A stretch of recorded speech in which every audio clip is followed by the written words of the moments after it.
Hello, everybody, and welcome back to the choir room as we are getting into the beginning of a special little series that we have for you guys. We are doing some Brant steals as have been highly requested over time, and I still imagine that there are some people out there that are like, what the hell are you talking about? Because, hey, not everybody is a fan of reality TV that is listening to a Glee podcast. We explained a little bit in our podcast talking about the future of the choir room and talking about we put the cast together in that podcast, but in case you are listening to this before you listen to that, we'll set you up with everything about what we're doing today and how this works and the upcoming podcasts. Of course, it's not just me in here. We are joined by a special guest, and of course I am joined by my co-host Aman. How are you doing tonight? I'm good. I'm really excited. I feel like this is such a nice from the bullshit that we've been going through with Big Brother All-Stars. So I don't know when this is coming out. I trust it probably will reach your ears before the end of Big Brother 22. And in the event that it does, I hope that they're able to have a reprieve as well. It has to be better than what we are currently watching. To, of course, help us out with this Brant steal today, there's no other person on Earth that would make more sense and that we would want here with us more than the man whore Mike Bloom himself. I said that weird, but Mike Bloom, welcome back to the choir room, and thank you so much for being our guide through this Brant steal journey. The pleasure is all mine, though I don't know why you would put Brant steal and make sense in the same sentence, considering that I'm pretty sure the core conceit of this is that we are about to watch a season of reality television featuring characters that we love that will make very little sense whatsoever, and it is our job to try to put the pieces together. And somehow that has become your personal brand of podcasting. Apparently, since Rob Cesternino and I started experimenting with it now a little over 2 years ago, it's led to some very, very fun podcasts.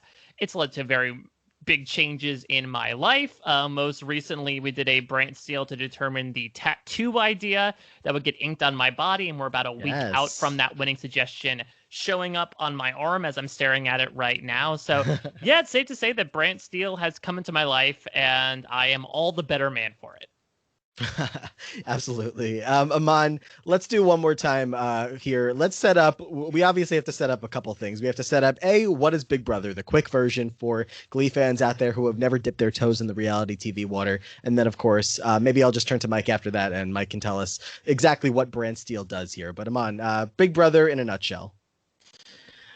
Big Brother, the name of the game is to outlast everyone else in the house. You do that by winning safety and nominating other people to go up. The HOH will win each week. They'll nominate 2 people for eviction.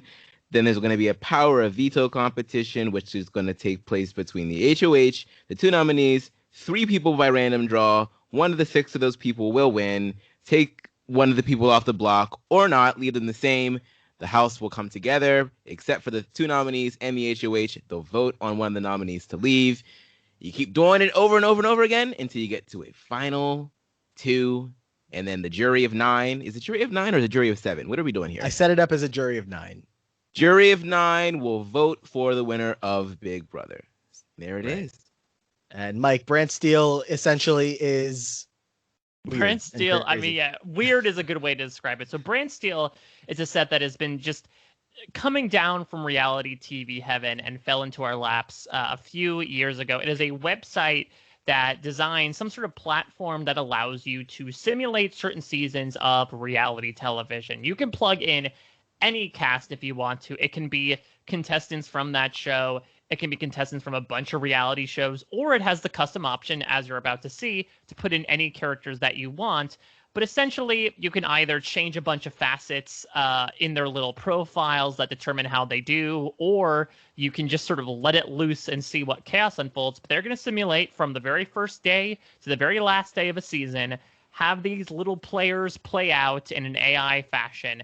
And what has served as a podcast, fashion is that it served as, a way for us to talk through a season. I consider these Brant steal podcasts to sort of be like a combination of, like reality TV and improv in a way, in that what we're going to be watching and talking through, we have no input in. whatsoever. It's essentially like we're commentating on a sports game, and I cannot think of three worse people to do that.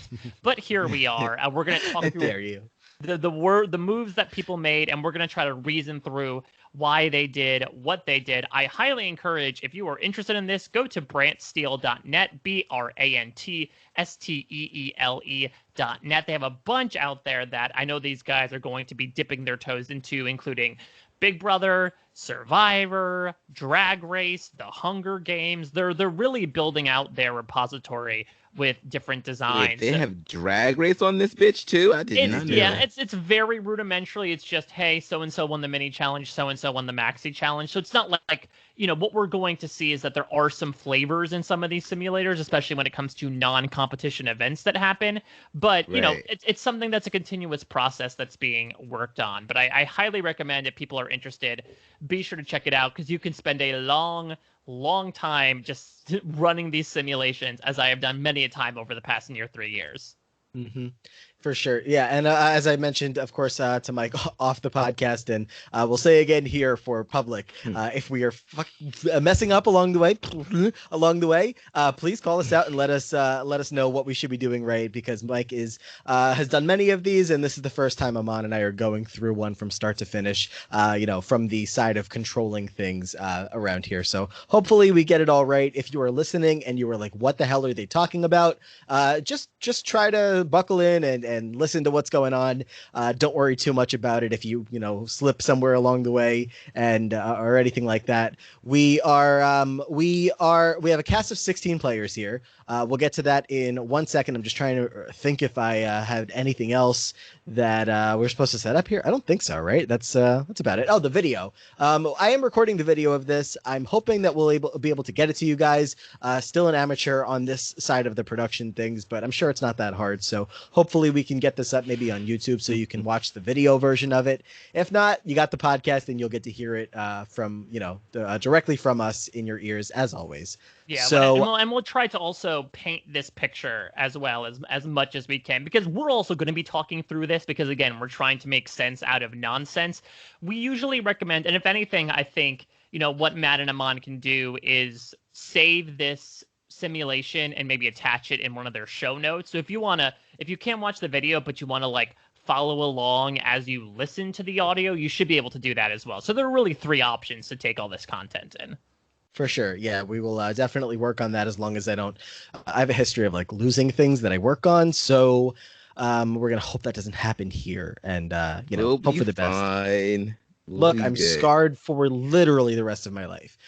This is just whatever. It's fine. That's that. Okay, let's get into the cast. These things do take a while, so let's try to not linger on here much longer. I'm going to read out the cast list here of the 16 names that we have here before we get started. I want to turn to you both for some reactions, some winner picks, and all that kind of stuff before we do.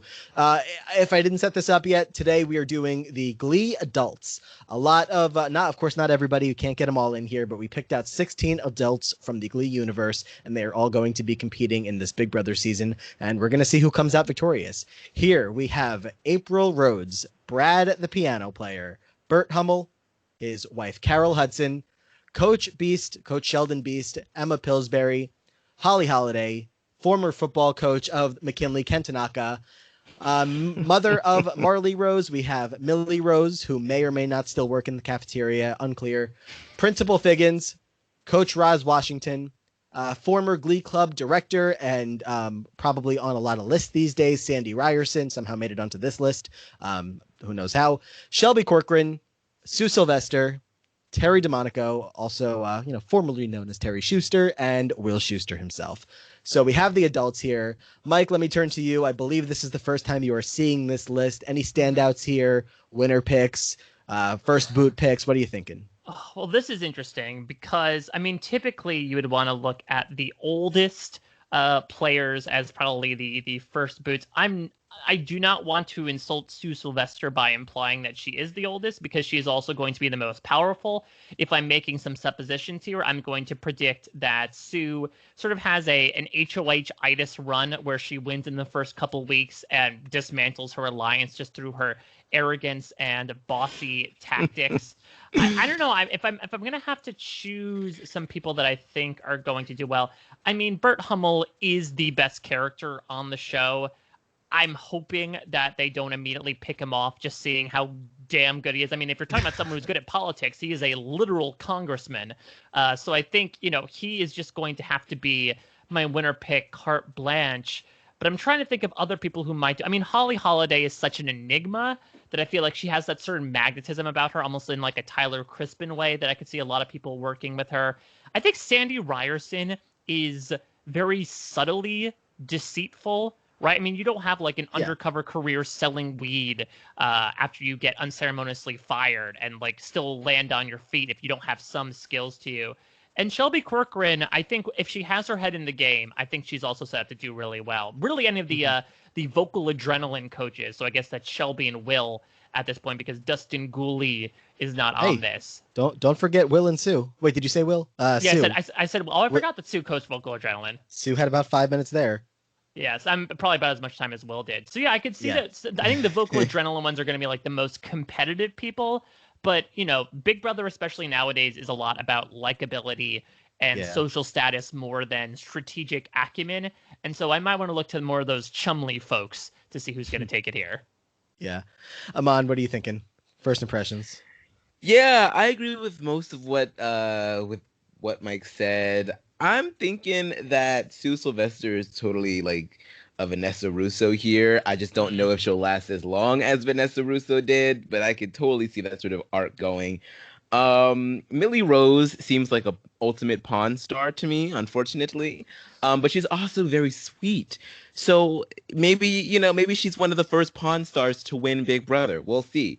Holly Holiday, I feel like is going to give everyone a run for their money, but might be just a little bit too good in order to last too long. Right. Will Shannon Scheuster, Elizabeth, I could maybe see Will Scheuster being a first boot, even with all of the relationships that he has. I feel like he has enough negative ones in here for him to be a polarizing fixture. So he'll be on the block quite a few times. But the one person that I really, really worry about is Carol, because this could be the cast that sets her up to win, but I just don't know if she has that cutthroat energy that's really needed. But that's who I'm sort of rooting for the most right now. All right. Yeah. But overall thoughts before, of course, none of us have seen any of this stuff. We did set it all up, but have not, cut ahead to see anything like that. Don't worry. My winner pick coming into this has to be Holly Holiday. I think she's the triple threat. She's got it all. That all what you would need to be successful in this game. That does kind of put her in like a Shannon Elizabeth type role where people might see very early on that she's well equipped for the game. But I think she's got people that probably are not looking to target her right away. There's probably other people that are, bigger names on the board, who knows. And as far as like early boots, you got to be looking at the Ken Tanakas, Sandy Ryersons, or someone like Brad. So wouldn't hate to see a guy go first by any means. But I mean, who's caring about Brad being the first boot? So in true Brad fashion. Yeah, I think Brad's going to melt down. I mean, do we think there's going to be a piano in there? Are they going to make a special exception, or is Brad going to go mad from not having something to plunk on? I've never seen a Big Brother house have a piano in it, so I don't know that they will give him that. They'll let him play the wake up music for everyone in the morning off the feeds. We'll see. All right, let me proceed here. We're going to start looking into the alliances real quick. Aman, you want to set up the alliances that are already formed here? I don't know if we did say this already. Again, we've been like talking about this in circles, but you can set some things up. You can set some of the player profiles up to say like this person's good at this and that. A lot of details we don't need to bore you with, but we were able to set up alliances based on these characters and how they actually, interacted going into from the actual show going into this game. So Aman, what alliances do we have here? So we've got Wemma, of course. We've got April and Holly, otherwise known as Aprali. It made me put in names, so I'm sorry if these names are stupid. It was like you cannot proceed unless you give these alliances names. Well, listen, no, it's Big Brother though. Alliances don't exist on the show unless they have names. I know, but they're bad, so that's why I'm just apologizing. You could have went with April. That's April. That's much better. Yeah. This is why we need to go over this beforehand. Next time we got or April Holiday. April holiday, yes. All right. Yes. Next. Of Glee, you got April, Holly, and Shelby. Beryl, of course, another showmance. We got some friends in here. So this trio of Coach Beiste, Emma Pillsbury, and Will Scheuster, we've seen them interact a lot on the show. So of course they would work together in the house. The couples, of course, would get together. So you've got Burt, Carol, and Emma and Will together as a foursome. The We Hate Will alliance by Sue and Terri. I feel like Tenaka should be in there too, but that's fine. We Hate McKinley alliance with Ken Tanaka and Sandy Reyerson. Embittered employees. Yes, we got the Amazing Race duo. We don't know if this Amazing Race duo was before or after this season of Big Brother. We'll go with before. That's between Holly and Sue. Choir room buddies, of course, Brad and Will as the only adults that are usually in the choir room during rehearsal. We've got a Christmas alliance between Millie and Sue for that time when Sue and Becky left for our $800 and an entire Christmas tree stocked with presents in Millie Rose's house. Just, and some things just bond you for life, I guess. But if it's a Christmas alliance, does that mean Millie Rose is going to hit Sue with her car? No. No. We're keeping that energy out of this today. And then we're getting an alliance between Shelby and Will, seeing as how, they had a bit of a fling before, after Terri, but before Emma. So, nice little sweet spot for Shelby in the middle right there. Does April fall in there as well? I seem to recall Will singing like "A House Is Not a Home" as he laid in bed with April. Yeah, they definitely have a friendship. And Holly at that point. Well, actually, that's in the very next alliance. So the friends group here. So basically, everyone. April, So people who slept with Will but are not on the same level as Shelby. Yeah, right. And you better believe that when if you went backwards into Emma's profile right now, that would reflect on who she's feeling a certain way towards. The Aprils and the Shelbys of the world. There's some slight dislike in some direction there. So that is all set up. One thing I just noticed, no Roz Washington. Is she out on her own to start the game here? She is not in any alliances. Yeah. I couldn't think of anyone to pair her with. I mean, you probably could consider pairing her with Sue in like a very small alliance there, but it's just, what's nothing the alliance that we enough. came up with for Coach Beiste, Sue, and Coach Roz? What did we call them? I forget. Oh, I know. The Coachellas. Yes, because they're all I love we that. We didn't get to plug that in there. We we didn't get much time to review this. Well, maybe all it together. can naturally We'll do form so in the next game. time. Yeah, so that was before we'll hope for that. Transition to becoming a man too. So maybe it wouldn't quite work now since when Coach Beiste is Sheldon at this point. But this is good, though, because I think, when you put in pre-existing alliances, it can always make the game a bit sticky. But you have so many in here, true to a Big Brother season, that I do still think, in spite of this, anything and everything will happen. Mm-hmm. Yes. Yeah, it does, even though we made some alliances, unless you check it off as permanent, which the only case that I did that in this one was for the people that are married to each other, anything can change throughout the game. So we'll see how this all goes. Also, apologies if the video does come out. I tend to play around with my screen a lot while I'm recording things, and I realized I was doing that and my screen's being recorded, but it's fine. Let's proceed and get into this first HOH competition, which is called the Wheel of First Impressions. The house guests are going to take turns spinning the Big Brother Wheel of First Impressions, similar, I'm sure, to the wheel that Artie pulled out in season 6, episode 7, when they all sang in Rachel's basement. The wheel is going to land on 2 adjectives, which the spinner will then assign to 2 of their housemates. The rest of the house guests will then vote on which of the 2 selected players they would prefer as head of household.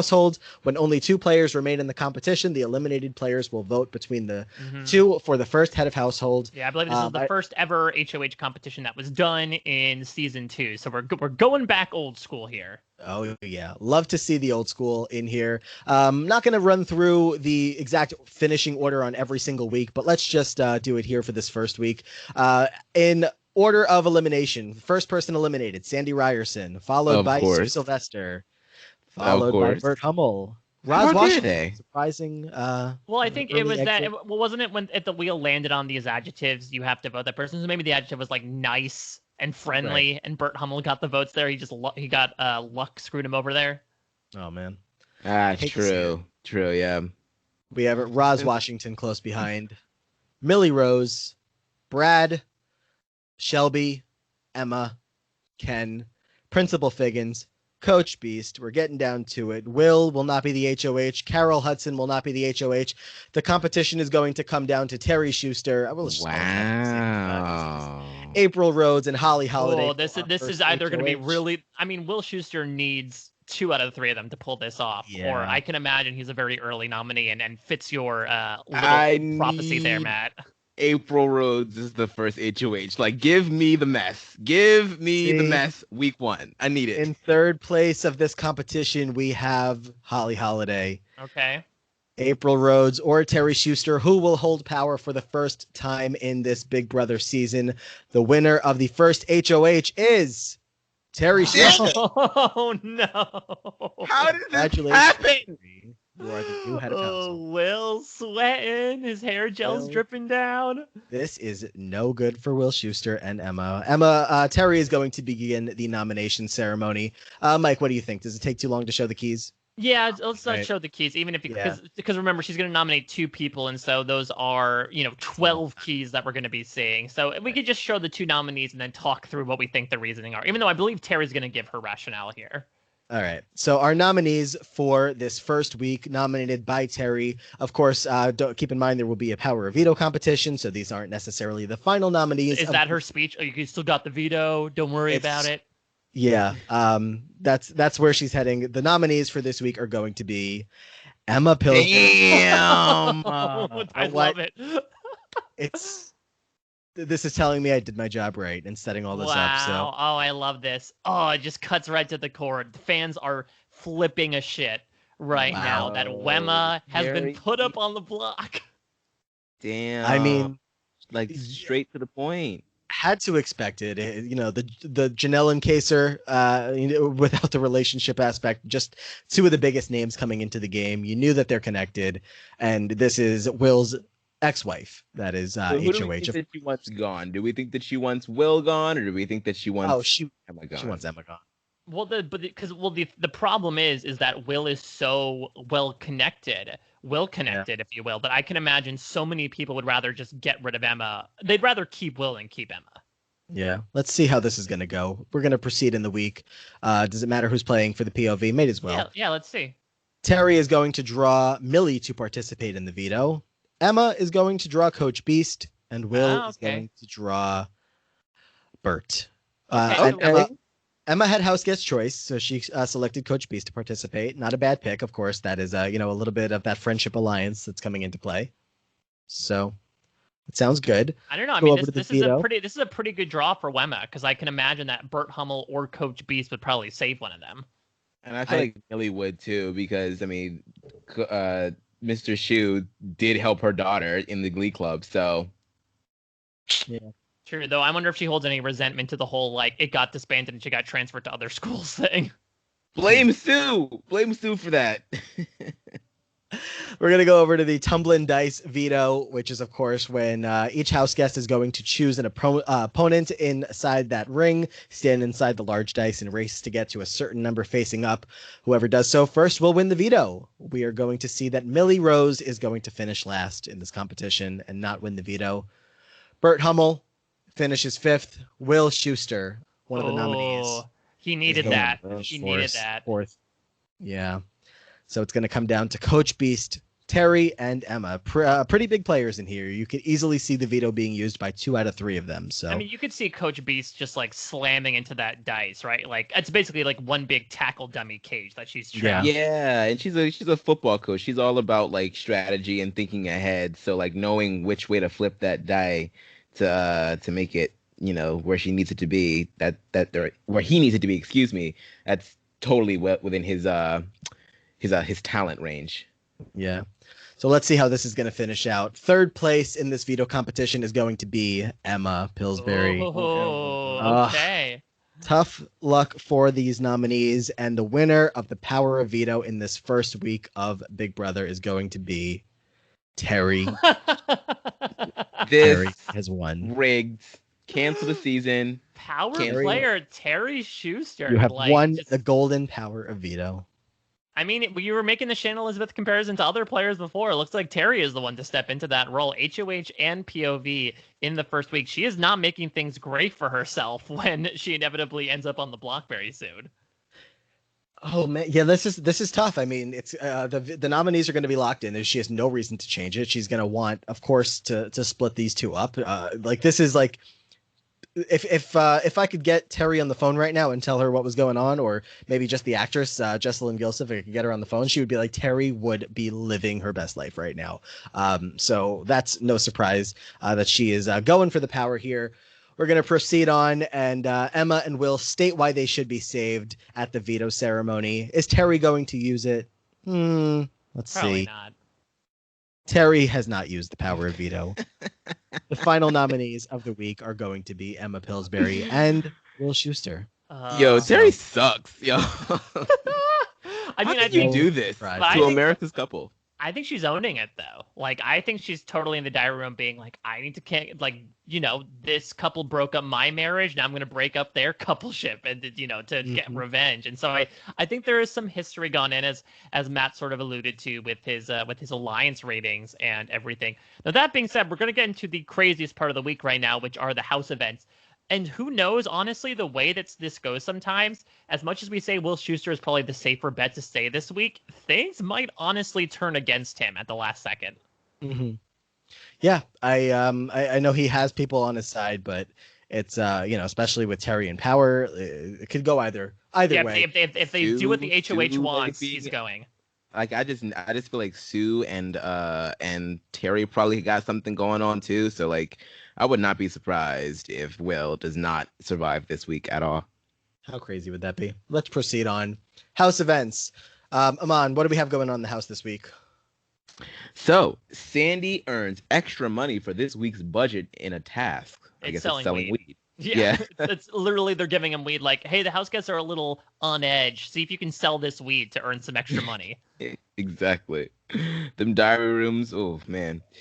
The pressure of the game gets to Sandy, leading him to a public emotional breakdown. So I guess he just got a little too high on his own supply. Terri attempts to blame and call out Roz for certain actions in the house and how Roz deserves to leave. Damn, so we already get our first fight of the season, not between any nominees. It's Terri calling out Roz Washington. Roz, who was minding her own business, had no alliances, has nothing going on in the game, and Terry's got to come out of nowhere and call out Roz Washington. Like, what possibly could have motivated you to go after Coach Roz Washington? It's got to be a household thing, right? Like in the style of Jerry not washing his hands, or, you know, Rennie being loud at night. Like Roz is doing something that doesn't make her the best roommate. And I'm sure Terri, big in her britches, taking up space in that HOH room, is more than happy to talk to her about it. Well, maybe it's Sue. I feel like it's Sue probably getting in Terry's ear about Roz setting up the next target. Like it's some bullshit going on here. Yeah. And then last but not least, the ego of April is rubbing the house the wrong way. Yeah, that scans.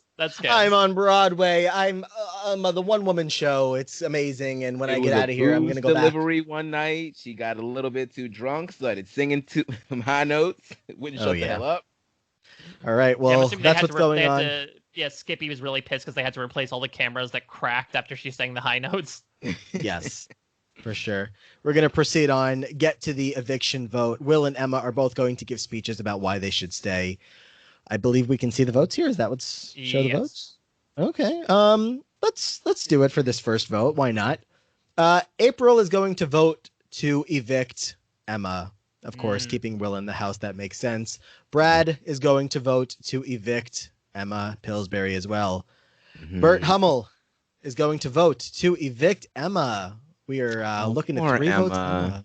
Wow. Yeah, Carol Hudson, likely to vote with her husband, Burt, is going to vote to evict Will. Whoa! Ooh, hinky vote.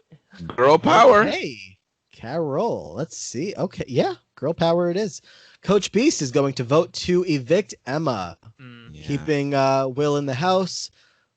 You know, those two have a connection. No surprise. Holiday is going to vote to evict Will. Oh, wow. What a wild card.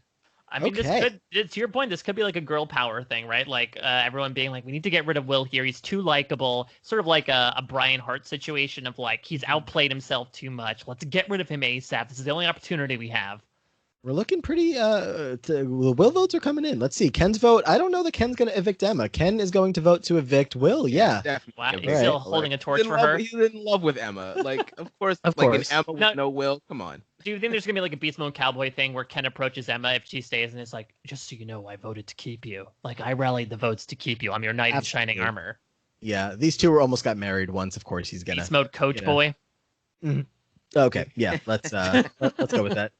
Millie Rose is going to vote to evict Emma. This so is much for girl close. power. Principal Figgins is going to cast his vote to evict Emma Pillsbury. What does he call her? In like 2009, I feel like he called her like precious, adorable little human or something like that. Neurotic bird lady. Yeah, something like that. I guess he's not feeling it today. Roz Washington will evict Will Scheuster. Sue got in her ear. We're pretty close here. Sandy Reyerson will vote to evict Will Scheuster. Wow, this is surprisingly. So what's the count right now? All right, let's scroll up. So we got 1, 2, 3, 4, 5. Sorry, 1, 2, 3, 4, 5, 6, 7. So it's 7. So I think it's like 8 to 5 right now. I want to say, or maybe I'm sorry. Emma 1, 2, 3 to 1, 4 to 1, 4 to 2, 4 to 3, 5 to 3, 6 to 3. 6 to 4, 6 to 5. 6 to 5 in favor of evicting Emma. Shelby Corcoran is going to vote to evict Emma Pillsbury. Sue, of course, has the deciding vote. Are you kidding? No, Sue. No, Emma's gone. No. Emma's gone. It's 7 votes to evict Emma, 5 votes to evict Will. Sue's vote doesn't matter, but let's see what she was going to do. She was, of course, going to evict Will. So this was, I can imagine. So Sue tried to concoct a coup to overthrow, to take out Will here, but it ends up barely getting there, but doesn't quite get over the line here. Yeah. By a vote of 7 to 6, Emma, you have been evicted from the Big Brother house. Wow. Well, what do you think? Be nasty as shit now. What do you think the chances are that Will raps in his eviction speech? Yes. Or he tries to like write eviction on the board behind them to try to talk them through a lesson. Yeah, I'm trying to think of like what song he would have done, but I hate this activity because he would have done what a lot of the house gets do and like make up his own rap, you know? Yeah. Oh, definitely. And Emma would have been sitting there like, please, oh god. Even though I'm next to my spouse, yeah, exactly. Both want to win the game, but kick her out so I can have the fame. Okay, that's bad. But it would have been along that line. So Emma is going to be our first boot of the season. Of course, Terry taking out Emma makes perfect sense. The season's off to a hot start here. I think we're in for some drama. If Will gets that HOH or that power in his hands, we're going to see some stuff here. So let's proceed on to the next week. We have, of course, Terry with those 2 comp wins there, and Emma has been evicted and is now in black and white on our memory wall. Let's proceed into week 2. Alliances still in place. I don't think the alliances. Yeah, you'll get notified basically when any alliances that you put in are either forming or fall apart, and that's basically it. Yeah, Aman, what's our next HOH comp? House guest soup. The house guests must sit in a bathtub filled with water. At predetermined intervals, buckets filled with various disgusting items will be dumped into the tub. The last house guest sitting in the tub will become the new head of household. All right, so this is pure willpower and endurance. This is the one that I believe Amy won when she came back in Big Brother 3. So if it's about who wants it the most, you can imagine that Will Scheuster's got to be up there. Mm-hmm. Will's got it. Like Will has to. I mean, you said it. Willpower. Like, come on. Willpower, baby. Let's cut ahead to see who the final 3 competitors. Oh no, there's Will. Will finished 8th. I wonder if Will felt comfortable with who followed after him. And so he just chickened out and had to get out of the bath for whatever reason. Yeah, I think he's a little bit of a weaker-minded competitor. Like, he's all talk, we have to stay focused, guys. And then he goes off and gets distracted by something else and, expects everybody else to still be focused while he's not. So that sounds like Will. That sounds like Will. Let's get down. Let's see who's in the top 3 of this competition. A strong effort here from Carol Hudson, but finishes 4th. We're going to see Sue Sylvester, Holly Holiday, and Shelby Corcoran as the final 3 competitors in this competition. Oh, you got to imagine, this is what Sue is born to do. That being said, I would not be surprised if she makes a deal with either one of these 2 to not win HOH, so she could once again sort of be the Cassius to the Brutus that was Terry Scheuster, and basically not needing the power because she can easily wield the power. Mm-hmm. All right. Let's see how this is going to go. Third place in this competition is going to be Holly Holiday. Once again. Holly is getting close, but not quite there. And the winner of this competition, will it be Sue or Shelby? It is going to be Shelby Corcoran. Shelby. All right. Not bad for Will. Will is very happy now because I can imagine that Shelby is not going to put him up anytime soon. And I think if Sue won, he very much would be on the block again. How many of these people has Will kissed? I mean, all three of these final three, him and Sue, I'm pretty sure kissed. Holly definitely. Shelby definitely. Did they? I feel what didn't they get close, but then he didn't do it. Yeah, maybe that's what I'm thinking. Yeah, and there was also like that disco episode in season 1 where he like purposely tried to seduce her. Yeah, exactly. So, all right, Shelby's the new HOH. Let's see what she has planned for the week. Kind of a wild card. We don't really know where her head is at. She has loyalties kind of to Will, so maybe she's gonna, kind of be by his side. And April and Holly should have nothing to worry about.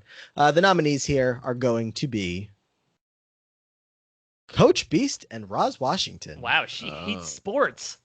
Wow. She is like, yeah, she's the one. She wants to be the only revered faculty member. I think it makes sense though, because I think what Shelby does is then, as the names come up on the wall, she basically says like, think about how much funding is taken out of schools every year out of their arts budget and given to sports. Like, this is my opportunity to send a message to the outside world and get some revenge for all those artsy kids who don't have a stage to dance on. And so this is essentially bigger than Beiste or Roz. It's more so what they represent. Yes. Oh, that's sad. I mean, not the reasoning. I mean, that's fair. It's just I don't want to see either of these two go home just yet, but I guess I get it. No real connection between Coach Beiste and Shelby or anything like that. Let's see how this week is going to play out. Proceeding to the veto selections, Shelby is going to draw the name of Carol Hudson to compete in the POV competition. Coach Beiste is going to draw April to compete, and Roz will draw Principal Figgins to compete. Oh, and she got house guest choice, and she picked Figgins. She chose Principal Figgins for house. Okay, she deserves to go home. They must be tight. I can't believe Shelby's out here nominating. Whatever, it's fine. So Figgins is playing. Figgins is in the game. Let's see how this goes. We are going to get to the POV competition. The house guests are each going to stand in front of a large pit of balls. They must dive in, find a rubber duck, and return it to their podium. The first house guest to find all 3 ducks, retrieve their veto medallion, and buzz in will win the golden power of veto. And Principal Figgins finishes last. Great choice, Roz. Unless maybe she was trying to fill the veto purposely with bad players, so it can give her a better chance of winning. Possibly. Shelby is going to finish 4th in this competition, so the HOH is not in contention, but both of the nominees are still up in this final 3 of who might have won the veto. So let's see who's going to win it in 3rd place. Coach Beiste. Of course, April is succeeding at the diving into a ball pit. Like, that's just, Yeah, that's up. So I don't know if it comes to diving, Roz would probably have perfect form. So you'd have to imagine, of course, she would finish in the top 2. Oh, true. This is a swim coach. All right. Well, we are seeing Coach Beiste finish in 3rd, and the winner of the Power of Veto. Will it be Roz on the block, or will it be April on the sidelines? It is going to be April Rhodes. Of course. Ooh, I said I wanted an April Rose HOH, but I'll take an April Rose Power of Veto on week 2. That's fine. I can imagine that she's probably going to fulfill Shelby's wishes and not use it, unless Shelby has a backdoor plan that we don't know about. That's possible. I mean, if Shelby is working with Will and wants to do something towards Sue, I don't know. Let's see. Or Terry. That'd be an amazing play, actually, considering what she was the HOH. Coach Beiste and Roz are going to plead as to why they should be saved, and April Rhodes, will she use the veto? She will not use the power of veto. Okay, so it's either Beiste or Roz going home here second. Final nominees are Coach Beiste, Roz Washington. Let's see who's going to be the second person, but first we have some house events, Aman. Shelby flips the mattress on the bed of Millie. Wow. Oh my God, Shelby. Real power trip this week. While she's in power. She's like, look what I can do. I'm so great. I can just flip this random lunch lady's mattress and not care about it. Like Twitter is going after Shelby, deservedly so. So, like, she is getting rid of a fan favorite. She's flipping Millie's bed. I did not expect this heel turn. Yeah, they're calling her Shitby now. Like, yeah, she's oh god, she's getting her little toddler's Broadway daycare thing. That shit's getting shut down after this. Maybe there is a Christmas kind of connection here between Shelby and Christmas. Like, oh, there's some stuff, especially a child back home. Shelby's got Beth being watched by somebody, and now she's out here flipping mattresses. Yeah, this is concerning. But do you think when Shelby won HOH, she was like, "That's for you, Beth. I did this for you." And Quinn is home watching, like, on the phone with Child Protective Services. Like, do you see this woman? Do you see her flipping mattresses on your television set? So Quinn's trying to get Beth back, but all right. And Roz is also... And then while having a conversation, Roz accidentally makes an inappropriate comment. That wasn't no accident. She did that shit on purpose. But she's on the block. I mean, I guess she's made a bunch of kind of weird decisions this week, and this is just another one on the pile. Yeah. All right. Let's see what's going to happen with this eviction vote. The house guests are going to vote for either Coach Beiste or Roz to leave the house. First up, do we want to start the other way around this time, or? Sure, let's do it. Will Scheuster is going to vote to evict Roz Washington. No surprise. I think Roz voted to evict him, and of course, Coach Beiste and Will are friends. Terri is going to vote to evict Roz. Oh, interesting. Is she cutting her losses here? It's possible. Sue will vote to evict Coach Beiste. I don't like that. Well, see, even despite you not putting the alliance in, it seems like there's a Sue Roz connection here. I mean, yeah, the Cheerios blood, I guess, runs deep, but I don't. Yeah, let's see. Figgins. Sandy is going to vote to evict. Why is Sandy still in the house? Coach Beiste. Oh wow, so we're 2-2 right now. And I'm gonna pop over to Ken's vote here because I think Ken is also gonna vote to evict Coach Beiste. I don't think there's much love there. Yeah, no surprise there. Ken and Sandy working together. Coach Beiste is gonna get some votes from them. Principal Figgins will vote to evict Coach Beiste. Wow, 4-2 right now. Not good. Not looking good. Millie Rose. Who flipped the mattress? Shelby did. So Shelby. maybe she wants to purposely go against her wishes, whatever that might be. So let's see, Millie. Yeah, you're right, Mike. It seems like the target looks to be Coach Beiste, but Millie's going to vote to evict Roz. Holly Holiday is going to vote to evict Coach Beiste. Okay, 5-3 right now. Let's see. Carol Hudson will vote to evict Coach Beiste. Burt Hummel will vote to evict Coach Beiste. And that's it. That is the final timeout for Coach Beiste right now. Brad voted to evict Roz, and April voted to evict Coach Beiste. So 8-4. Wow, that is tragic. Coach Beiste with a very early exit here. You've been evicted from the Big Brother house. I don't believe the Hummels have voted together once. What's going on there? Is it purposeful, or are they just not communicating? Causing mischief, maybe, yeah. I feel like maybe this girl power thing maybe is just, I don't know, it's strange. I mean, I could imagine there's something from Carol Hudson, right, of like not wanting to be in her husband's shadow, considering he's gone on to do such incredible things that she wants to like, almost like a Monica Brad Culpepper situation of like, my husband's done such great things outside of the game. Like, I want to show I'm a good Big Brother player. I'm a badass too. So, yeah. I mean, I have to imagine that, like, this was an alliance going into the game, Will, Emma, and Coach Beiste. So if they were trying to break that up early on, that's mission accomplished. Will is now without. It's sort of like the season 5 coalition in Big Brother All Stars, right? Where like they feel like it's apparently a big tight trio that they want to get rid of immediately. Yeah. So Will is, still not completely alone, but not looking great for him. So let's proceed on to week 3 and see who the next HOH is going to be. We're going to skip past our alliances. Choir room buds have dissolved. Oh, Brad has had it. Brad is jumping ship. Who did Brad evict? Brad evicted Roz? No, Brad voted with Will. Brad voted to evict Roz. But I think maybe he's pissed that maybe he was left out of the other votes. And he says, my connection with Will is too toxic. Please don't sing that, Will. I'm cutting bait here. Damn, Will is not looking good at all. The HOH competition, Aman. Getting schooled. The house guests stand in their individual booths. Each round, Julie Chen will ask them a question based on a certain school subject. An incorrect answer results in elimination. The last remaining becomes the new head of household. All right, let's see.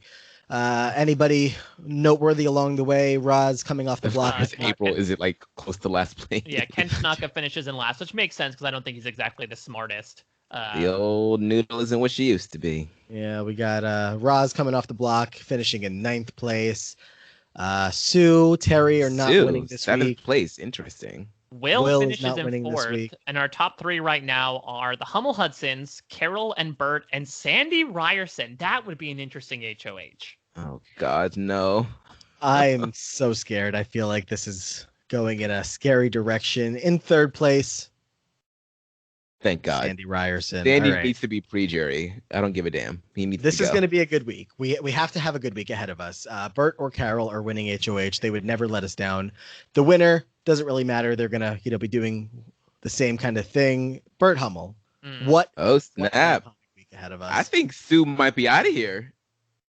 Or at least the nominee. There is some tension between, Burt and Sue from those early years of, they ran against each other for that Congress seat. Yeah, so I could see, if Terry Scheuster's all about getting revenge, we'll see if Burt Hummel is as well. Let's see. Proceeding on to the nominations. Who is Burt going to nominate? We think he's going to put Sue up immediately, or Sue and Terry? Yeah, Sue could be a backdoor plan. I feel like he wouldn't nominate Terry because I feel like he has no personal problem with Terry. Like, he shouldn't be fighting Will's battles. Right.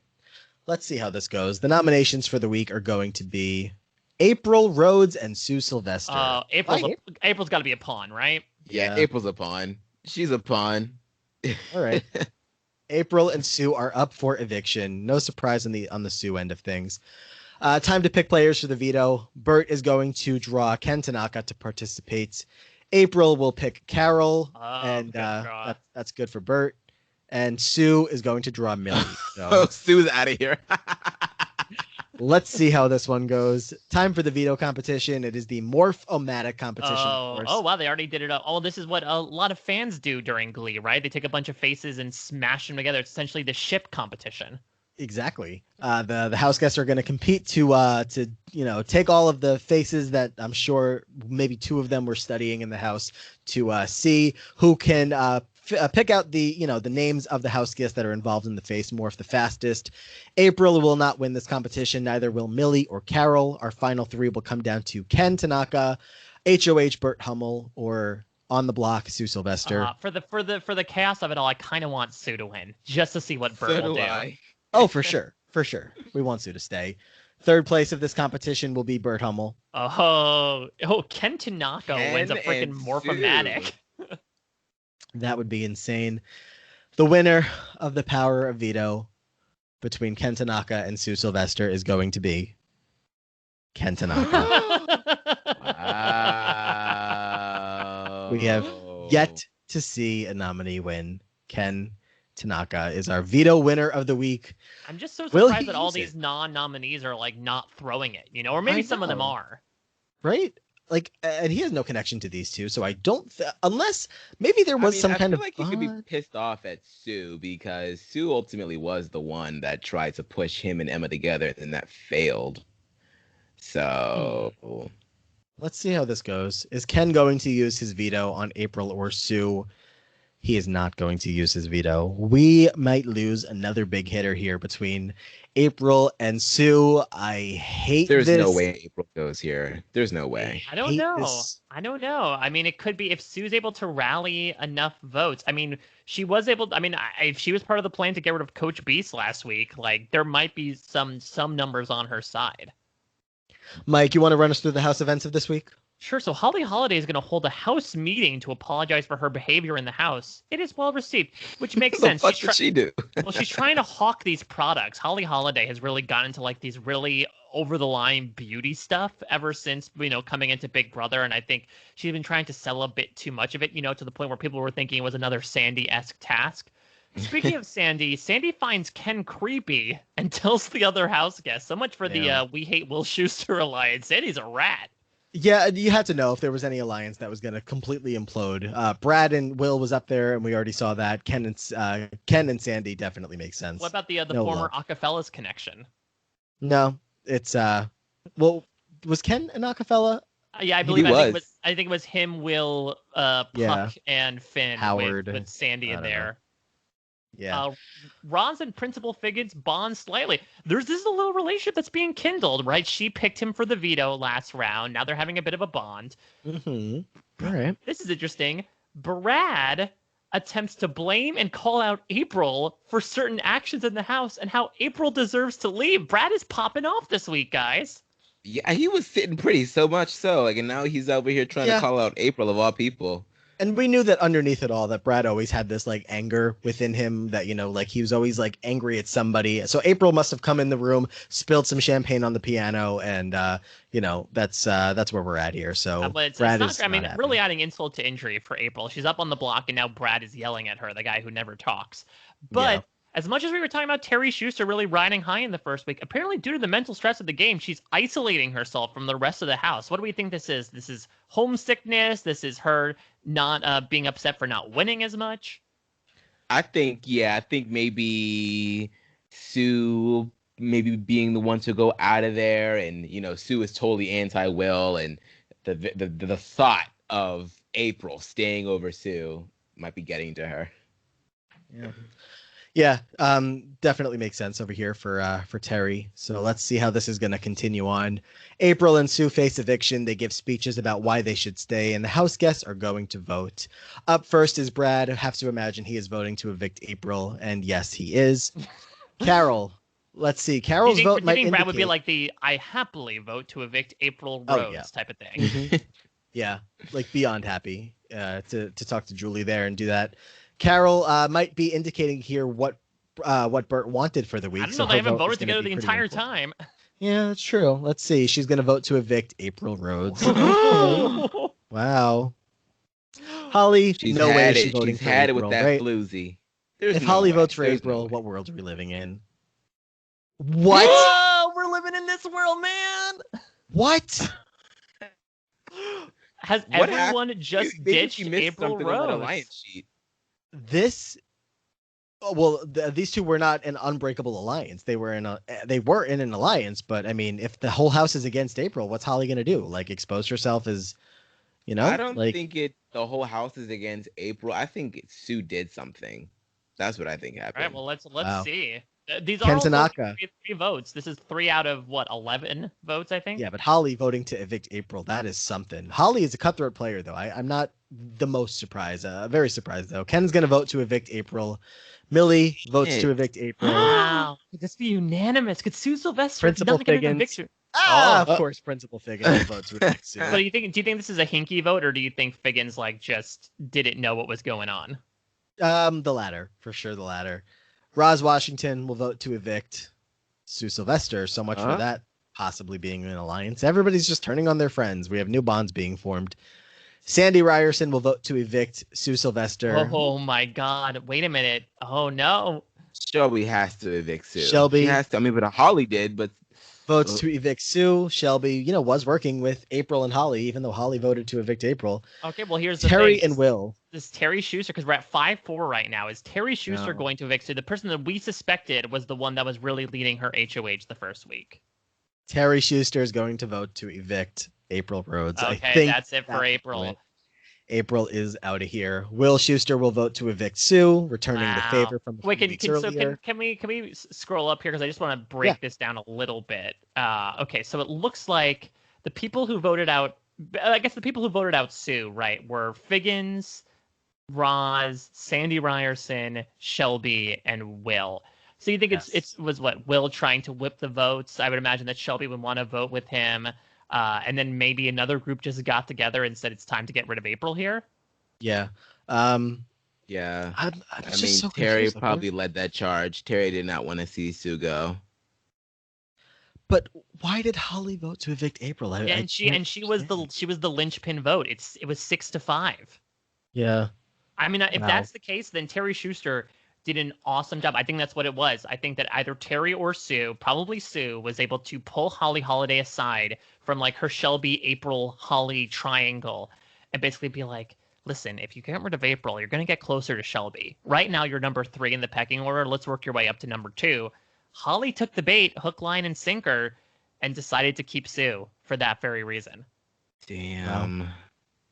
All right, let's see how this is going to continue on. Of course, April has been April. evicted by a vote of sad. 6-5, and Such a April will close be leaving vote.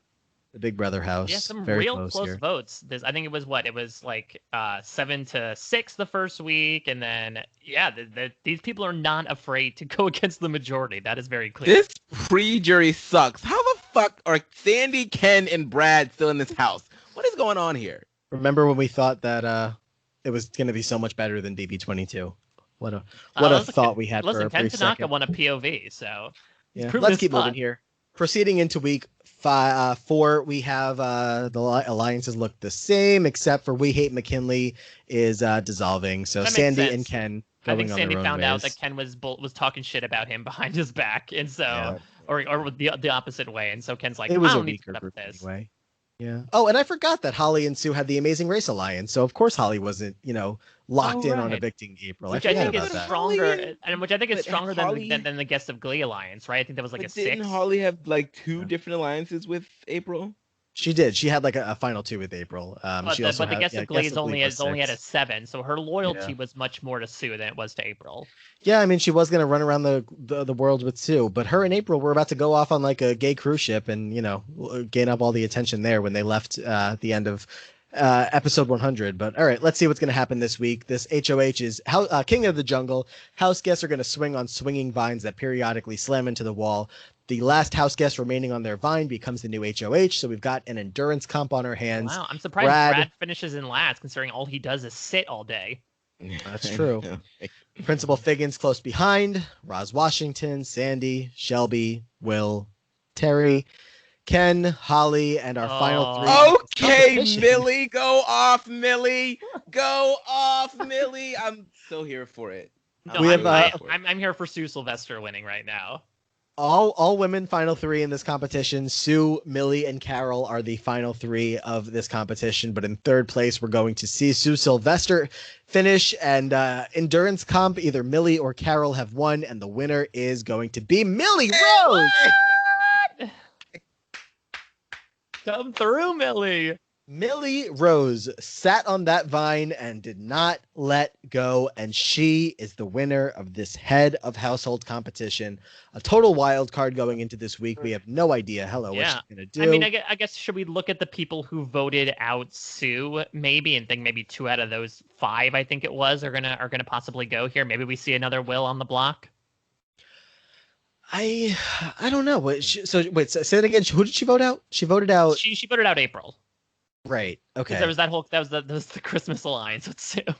Right. Okay, that makes sense. All right. So yeah, people that voted for. Okay, that makes sense. Let's see. The nominees for this week are going to be Terry Scheuster and Shelby Corcoran. And those are 2 people who Terry voted for April. So clearly she's gunning for Shelby. Terry, I'm wondering why the nomination is. Could it be that just Terry is just too mean for her liking, and she wants to make this house a bit of a less negative setting? These are 2 people that are very close to Sue, so I think she wants Sue all to herself and make that Christmas alliance even stronger. Interesting. Or we could see another backdoor situation happen here. Yeah. Let's proceed on. The veto players are going to be along. We should also know these are two previous HOHs as well. That is true. Millie, Terry, Shelby will be playing in the veto along with Sue, who was picked by Millie as house guest choice. Okay, so clearly not a backdoor plan in action. Yeah. Terry draws Burt to play, and Shelby draws Brad, the piano player, to come on down and sing us a song. Well, he doesn't sing. The POV competition, Aman. Pool Sharks. The house guests will play a game of pool with large balls representing the players participating in the competition. One at a time, they will take turns trying to knock their opponent's ball into the swimming pool, eliminating them from the game. The last house guest remaining will win the power of veto. All right. So our HOH ends up finishing last, and it comes down to Shelby ends up finishing right in 4th. So it's going to be Brad, the piano player, nominee Terry Scheuster, or last week's near boot Sue Sylvester is going to win the veto here. Pretty important comp for at least Terry. Let's see who's going to finish in 3rd. Oh, Brad, I was about to say Brad is good with his hands, but I guess not today. Ow, ow, ow. Terry or Sue, who will win the veto? And you could see either of them using it on Terry for sure. Let's see. The winner of this competition is going to be our nominee, Terri. Wow. What Terri Scheuster 3 comps in 4 weeks. She's like, you are not kicking me off the show early like you did last time. Yeah, exactly. I'm not going back to sheets and things anytime soon. No, I'm not going to Miami. I'm staying right here. My ass is staying in LA until the end of this game. Going all the way. All Terri right, has won the POV. So could Millie put up another HOH in Mr. Hummel here? I don't know. I still feel like she's gonna want Shelby gone. She wants to keep Sue closer to herself. So maybe we're going for a pawn here. Maybe we're going for like a it could be like a Burt or Carol, like, oh no, they're not gonna go home. Like everybody loves them. Let's see. Terri, of course, has this decision to make if she is going to use the veto on herself, and she is going to use the veto on herself. The nominee for the replacement nominee here from Millie is going to end up being Ken Tenaka. Wow. Now we're talking, Millie. Now we're talking. All right, so Ken Tenaka on the block. What do we think this is? Do we think this is like a Ken Tenaka on the block? Is this a pawn situation, or do you think could Millie have possibly wanted to either backdoor Ken Tenaka, or Terri was her target and now she wants to take aim at Ken? She backdoors Ken. I mean, what's the point? I mean, you think she wants to get rid of Shelby because of Sue, but no, I think I'm more inclined to go with the backdoor plan here because she doesn't have any connection to Ken. And Ken did just win a veto last week. Yeah. I think Ken's probably out of here. I still miss April. I was like, yeah, it's a good thing though, because I think his only connection was with Sandy, right? And that broke apart. Sandy was already planting the seeds against Ken Tenaka last week. Yeah, Shelby's got people in her corner, so let's see how this is going to end up going. House events. Will is going to find Terri creepy and let the other house guests know. Surprised it took him this long. Damn, she couldn't last like 3 weeks before she started trying to get him back. Yeah, without his wife in the house. And former Will affairs, it wasn't an affair, whatever. Holly Holiday is going to open up to Will by sharing a personal story. So Holly just lost April. She's going through it right now, and she's going to confide in Will. You know, these two have had a good friendship. I'm not surprised to see that. But creepy Terri is on the loose. And let's see how this vote is going to go. Terri Scheuster's the star right now. She is the star of the season, in my opinion. And she is, yes. And I'm sick about it. She's like, honestly, like kind of like the Caitlyn. Not to say the Caitlyn's creepy by any means, just like, you know, the big star of this portion of the game. We have Ken and Shelby on the block facing eviction. We're going to see the votes to evict. Let us start with, let's go to the bottom. Will Scheuster is going to vote to evict Ken Tenaka. Ken, yeah, considering his connection with Shelby. Yes. Terri Scheuster will vote to evict Shelby. Ooh, okay. This is interesting. Because I can imagine then, is Sue going to go hand in hand here? I think so. Sue is going to vote to evict Shelby. Even though they had a little bit of oh no, maybe they didn't. Did they? No, we just assumed the vocal adrenaline connection. Right. Sandy will probably vote to evict Ken. They're not working together anymore. Yes, that's true. And look at him 2-2 right now. 6 votes left. Like, boo! This is typical Sandy. Roz is going to vote to evict Shelby. Oh, I am going to be so mad if this goes in this direction. Like, it's the season 3 guest stars coming for each other. I know. Principal Figgins is going to vote to evict Ken Tanaka. All right, 3-3. So close. Oh my God, I'm so nervous. Holly Holiday will vote to evict Ken Tanaka. Okay. 4-3 right now. Burt and Carol, will they vote together this week when they have the opportunity to do so? Carol will vote to evict Ken Tanaka. Looks like Ken's Burt will vote to evict Ken Tanaka. Wow, they vote together Brad for once. Will vote to evict Ken Tanaka. And by a vote of 7-3, Ken Tanaka has been evicted from the Big Brother house. And Emma, go hide. Well, yeah. Well, like Ken's like, I'm coming for you, Emma. Oh, God. So it was what? It was Sue, Terri, and Roz for the 3 left out of the vote. So for all this stuff about Sue being able to craft staying in the house by the slim of margins last week, it appears she gets outfoxed here. Yeah. I just, like, from my home on my sitting here tweeting about this season, I'm like, finally Ken is gone. Like, out of the Ken, Brad, Sandy trio, somebody jury too. Yeah. So thank God was not about to be here to see Shelby go, even though Shelby was flipping mattresses. I mean, that was kind of, whatever. Oh, wait, that's why she nominated her. She flipped Millie's mattress. Oh, we forgot about that. We did forget about that. There's too much that goes on in this house. Okay, we have 13 people to keep track of. Right. All right, let's proceed on to the next week here, as we have lost so far. Emma Pillsbury went first, followed by Coach Beiste, followed by the iconic April Rhodes. Wow, this is the last week before jury. Yeah, so there Ken might be some Tenaka. stuff in mind of like, who do you not want on the jury? Also interesting, the past two people that got evicted were ones that have won POVs previously. Big target. Don't win those comps. Let's proceed into the next HOH competition after we take a look at the alliances, and not much has changed on that end. Mike, what is our next HOH competition? It is the world famous pressure cooker. Stand in a glass box with your finger on the button. Last one standing wins. Burt Hummel's not about this whatsoever. Yeah, he does not do well with these how bad do you want it comps. He's like, no, I'm good. Yeah, I think he's very content in the life that he is in right now. He's like, I don't need to like throw my back out on this. Figgins is not far behind though. Neither is Sandy. I can imagine neither one of them really don't have the fortitude to keep standing for so long. Neither does Brad, obviously. Carol next, then Terry, then Sue, then Will with another, like, I feel like Will's been finishing in like the top 4 or 5 of each comp here. So our next HOH is either going to be one of Roz Washington, Holly Holiday, or the recent nominee, Shelby Corcoran. Well, Shelby really... Pretty important one here right before jury. And third place, Shelby will not be the new HOH. Damn. All right, so this is interesting. If Roz wins, she was one of the people left out of the vote. She could take aim at the person she was trying to get rid of. Yeah. Holly Holiday could be another option as well. The winner of this HOH competition is going to be Roz Washington. Yes. I'm so excited about just a Roz Washington HOH. If we can't get a Sue Sylvester HOH, Roz is next to thing. The last week before jury. Damn. I am so excited. Roz has been getting into some arguments here and there with some people. So let's see who these nominees are so we can forget about the events I'm sure that already happened with them. Roz, who did she get into a fight with? She got into a fight with Terry? Terry definitely. Yeah, it was Terry, right? Because she was doing something around the house. Yeah, because Roz was doing something around the house back in the first week that Terry was not happy with. We'll see if she holds that grudge or if Roz has moved on to bigger fish. Was it Terry that nominated her as well? No, that was Burt. I need the chart. Yeah, it was Burt, yeah.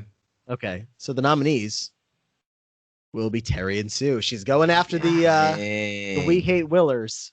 So I guess, was she voting with them last time when she voted out Shelby, or did she just like, I don't know, try to throw hinky votes onto them and was never working with them? Maybe, or maybe something. Well, nothing we saw shifted in the alliances, so yeah, maybe a hinky vote. I don't know. This could be just like there can only be, we got to start trimming the villains down because like there's only one, person that can truly fill that role, and it's going to be Roz Washington. Her and Sue don't really get along anyway, so it's no surprise. Let's see how this veto selection is going to go. Roz is going to draw house guest choice and pick Principal Figgins to participate. What is it with Figgins? Oh my God! They probably think they can beat him at this point. I don't know. Exact same thing 2 weeks ago. Terry will draw Shelby. Sue will draw Brad. And after the way Sue and Brad finished off season 6, not much love between these two. Let's proceed on to the veto competition, where the house guests, it's the cat scratch veto. They're going to stand before the eyes of a cat. It's Otev. That makes more sense. Yeah, cat scratch veto. That's a fun way of calling Otev.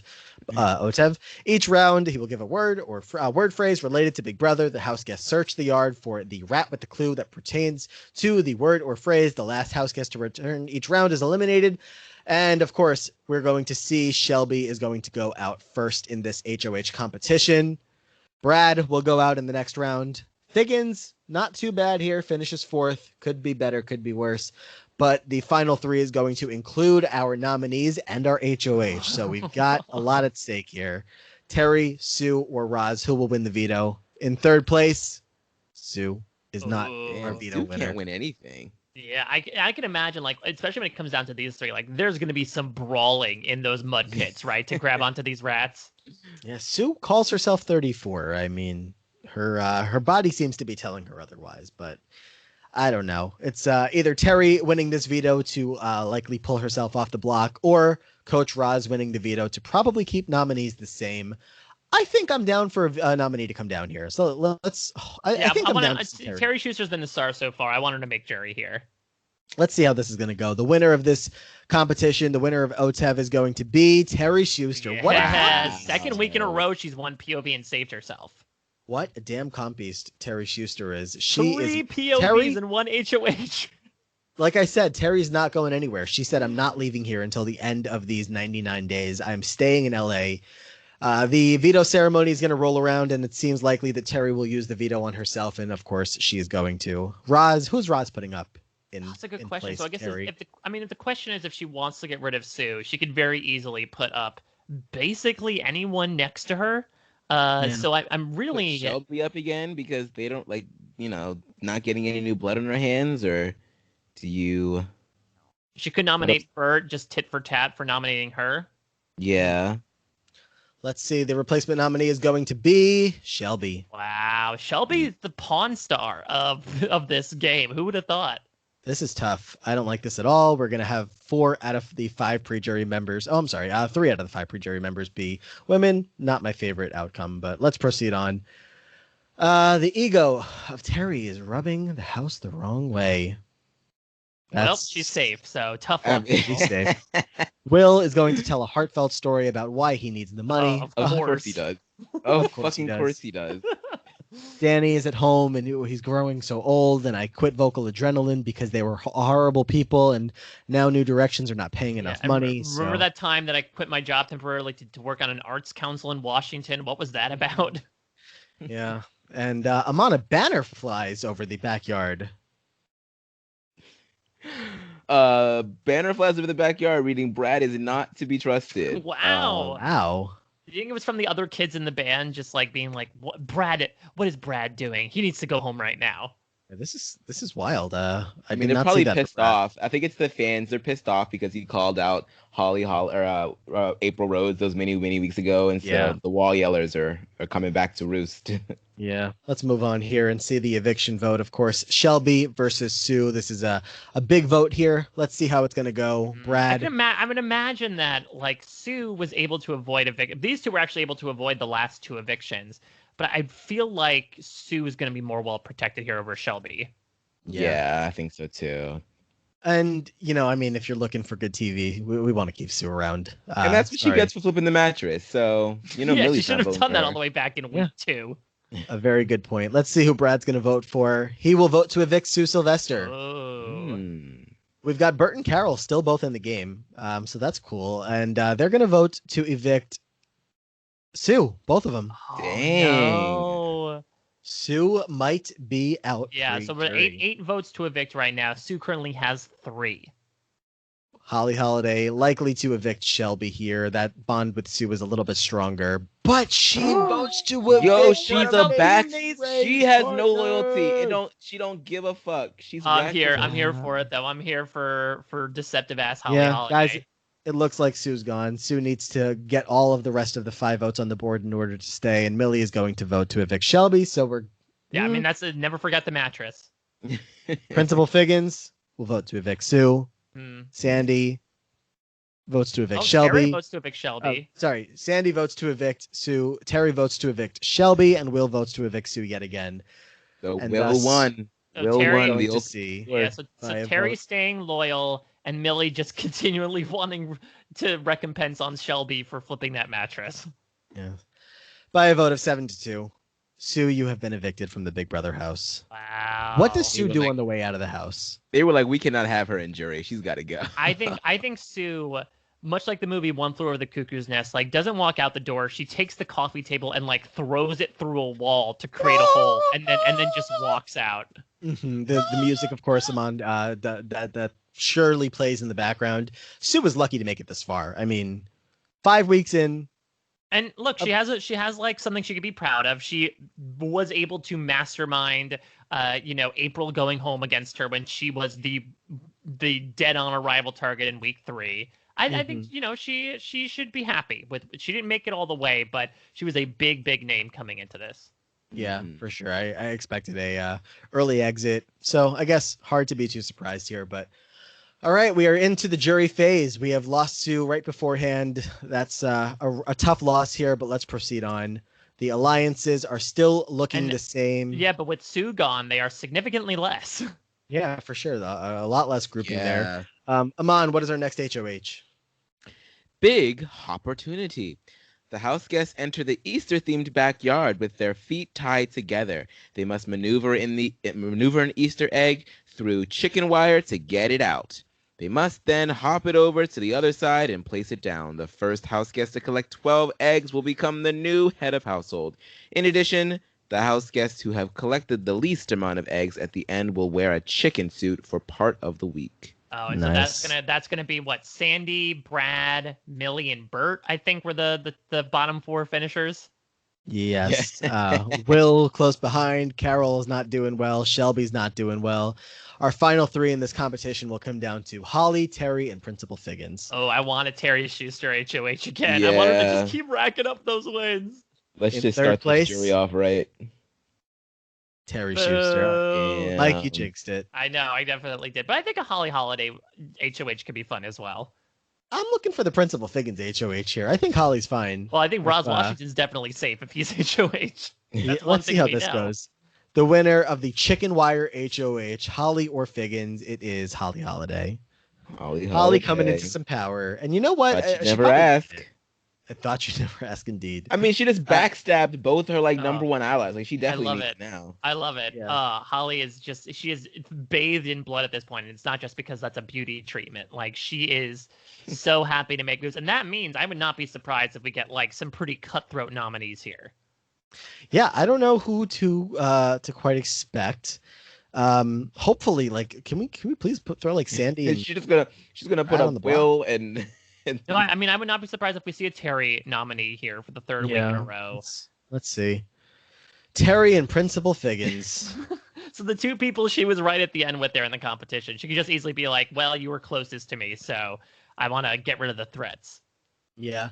Terri, Terri's got to win out at this point. We're at final 11, and she's she's gonna Kevin Martin this. Yeah. Let's see who's gonna play in the veto. Holly draws Millie.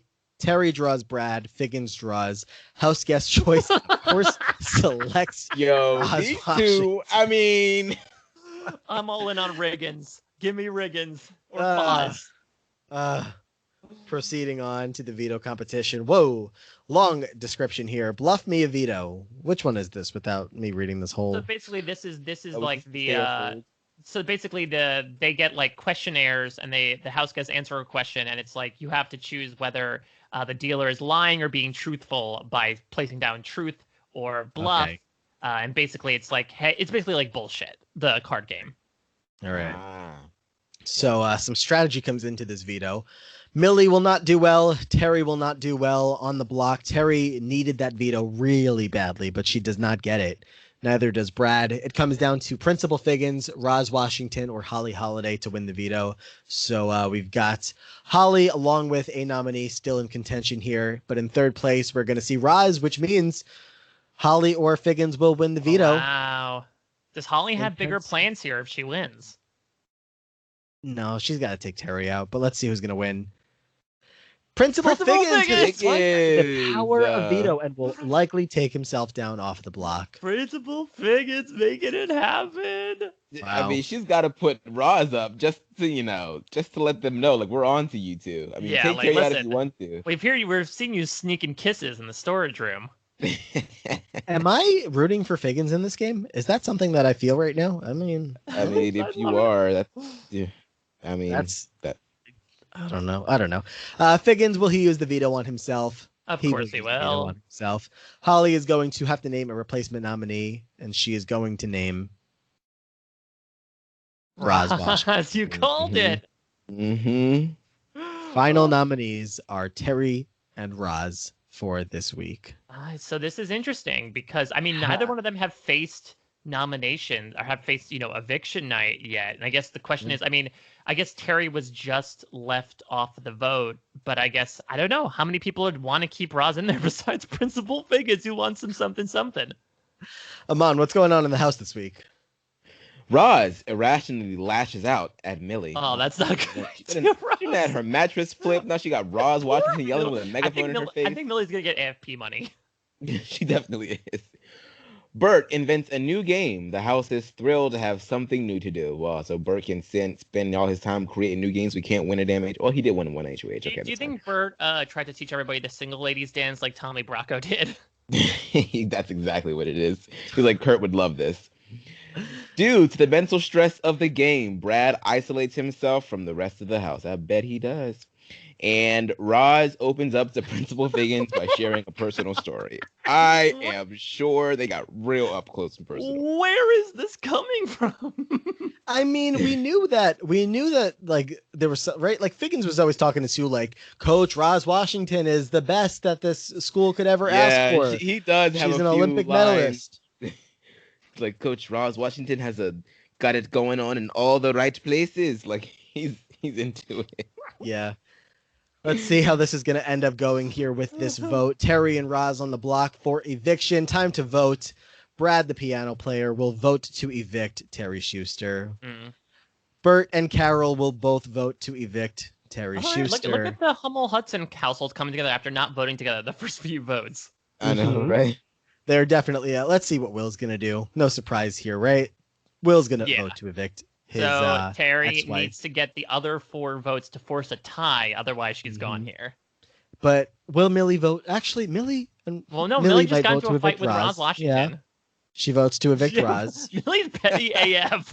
Yeah, she really is. Like her whole arc is like getting yelled at and voting for that bitch to go. Like, Principal Figgins is not evicting Roz, right? Yeah, Principal Figgins is going to be the nail in Terry's coffin. And it is goodbye, Terri Scheuster. Principal Figgins votes to evict Terri. Sandy Reyerson is somehow still in the game and votes to evict Terri. Shelby Corcoran is in the game still and Shelby votes to evict Roz. Wow. Okay. Interesting.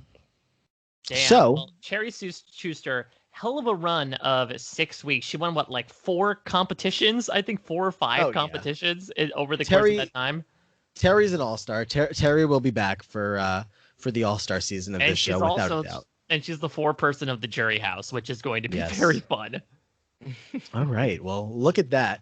Terri has been evicted by a vote of 6-2, and that's that. So let's go on into week number 7. Elimination.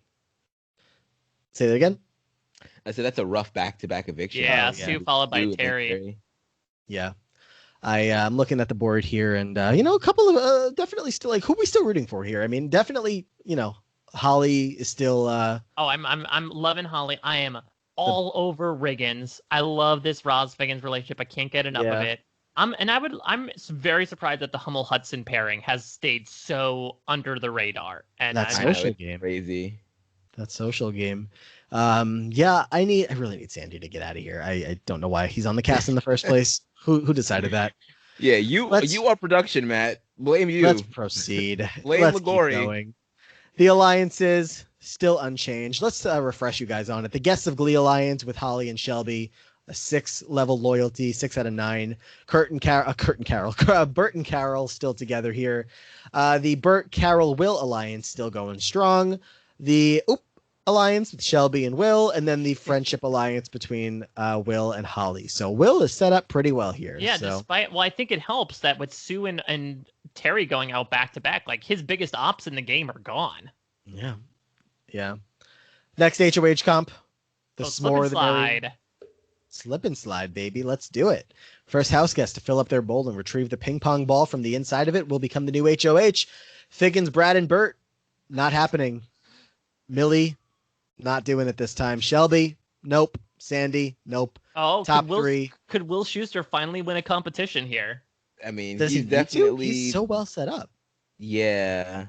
I mean, but is there anyone? Well, I don't think he needs to win this. Well, I mean, with Roz being there, it's kind of scary.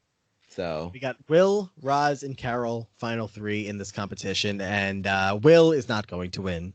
Will come in 3rd place of this competition. So we either have Roz Washington as the next HOH or Carol Hudson. Does Carol need the power either? They're still doing well, but the winner is going to be Carol. All right. Why maybe not? maybe she's saying like, all right, this is time for Burt and I to finally make a move here. Do something, Also, yeah. remember that Roz was nominated by Burt back in week 3, so maybe she felt like if Roz had won, Burt would be in trouble. Yep. Yeah. Let's go on. The nominations for Carol Hudson are going to be, I don't know where she's going to be at. Well, let's I see. think, So I think I mean, Mike's right with Roz. yeah, I think Roz. I think she would just want to continue what Burt And did. maybe just Figgins, because they are clearly Yeah, go for the power Together. couple. Yeah. So All I right. feel like you would want to keep as many other couples in the game as possible to distract them from you, right? Right. The nominees for this week are going to be Brad and Shelby. Wow. What? Brad and Wow. Shelby. Maybe Carol saw that banner and it never left her mind. Honestly, that's not a bad guess. And so Brad is Shelby the pawn? Shelby has been causing some waves in the house, so I mean, she's probably just an easy person to throw on the block and not feel like you have blood on your hands. Like she's been up how many times by now? So Yeah, maybe no she surprise, thinks I guess. Like maybe she thinks that because she's playing an under the radar game, she can see that Brad is playing an under the radar game, and so she thinks this is a good move to take out another person that's, employing her strategy right now. Carol is going to draw Holly to participate in the veto. Brad will be getting house guest choice and selecting Sandy to Any port in a participate. storm, I suppose. And Shelby will draw Principal Figgins to participate. Roz is seething at somebody else drawing Figgins to play in a veto competition, which is going to be the Big Brother candy store. The house guests enter the backyard, see 6 colored balance beams. Oh yeah, on I remember this end. one where they had to. Yeah, you had to like chew up. You had to walk to one side, chew up Yeah. a gumball, and then walk. the Oh, other and stick it on the yeah. big veto. That was a fun one. I actually like I that one. love that one. So first house guest to chew enough gum from one end to the other will win the veto. The power of veto here. Figgins, Brad, and Sandy, not happening this week. It's going to come down to the women in this competition, Carol, Holly, and Shelby.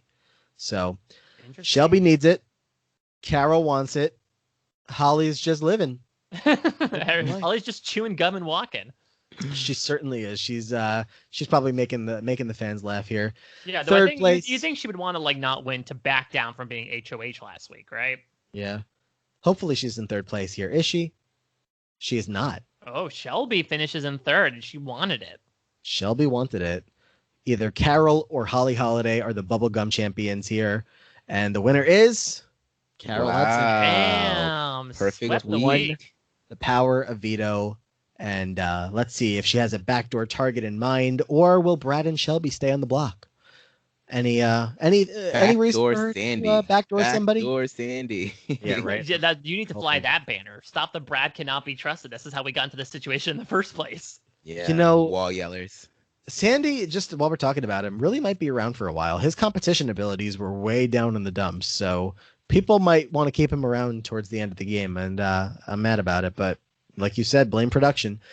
Carol, will she use the veto or not? She will not use the veto. The final nominees for the week are Brad, the piano player, and Shelby Corcoran. Wow, So, and this is Shelby's, I think, third nomination in like 7 weeks. Like Mhm. Kevin Campbell status going on right now. looking rough for her. What's going on in the house, Mike? Roz makes an effort to improve relationships in the house. About damn time. Oh my Roz. God! Sorry, I looked down at the bottom of the page. Keep going. Okay, Brad and Sandy have a heated argument. I can imagine that this is probably over the cannot be trusted stuff. Holly attempts to blame and call out Brad for certain actions in the house and how Brad deserves to leave. It seems like everyone's just dumping on Brad right now. They're like, oh yeah, this is an opportunity to get rid of Brad. But face crack of the damn Big Brother season, Sandy has a sudden outburst and walks from the game. Your wish has come true, Wow. gentlemen. God. Sandy had enough with this, even though he was in a comfortable position. Apparently, this argument with Brad, the piano player of all people, was enough to push his buttons enough to have him say, no Because- more. He is DORing. He stormed out of that diary room and he is out of the house. Brad and Sandy have a history. I mean, when Sandy was the Glee Club director, and I'm sure Brad was the piano player for them as well. Brad saw Sandy in that first episode touching Hank in inappropriate places, and he called him out on it. He's like, "I'm not going to let you continue being in this house and not letting people know the truth. You are awful, and why are you allowed on this cast?" And Sandy got upset, of course, and he was like, I thought we were over that, as if we could just, kind of brush it under the rug. Not happening. And he's going to just decide to walk from the game. I'm glad that we left the self-evict option on here because I believe it from Sandy. Yeah, of So all people, what I would think happens that Sandy now? I'm pretty sure the eviction gets canceled.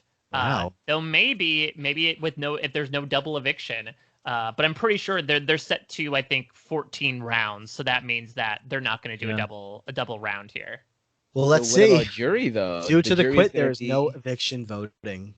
Now, do you think that Julie Chen or whoever, whatever Josh Groban is hosting, I suppose, does he like bring them into the living room? They prepare for the eviction night only to be told there's no eviction, or do you think like outright production says, "Hey, we're not going to put you through the whole rigmarole, Sandy walk, so you're all safe for the week"?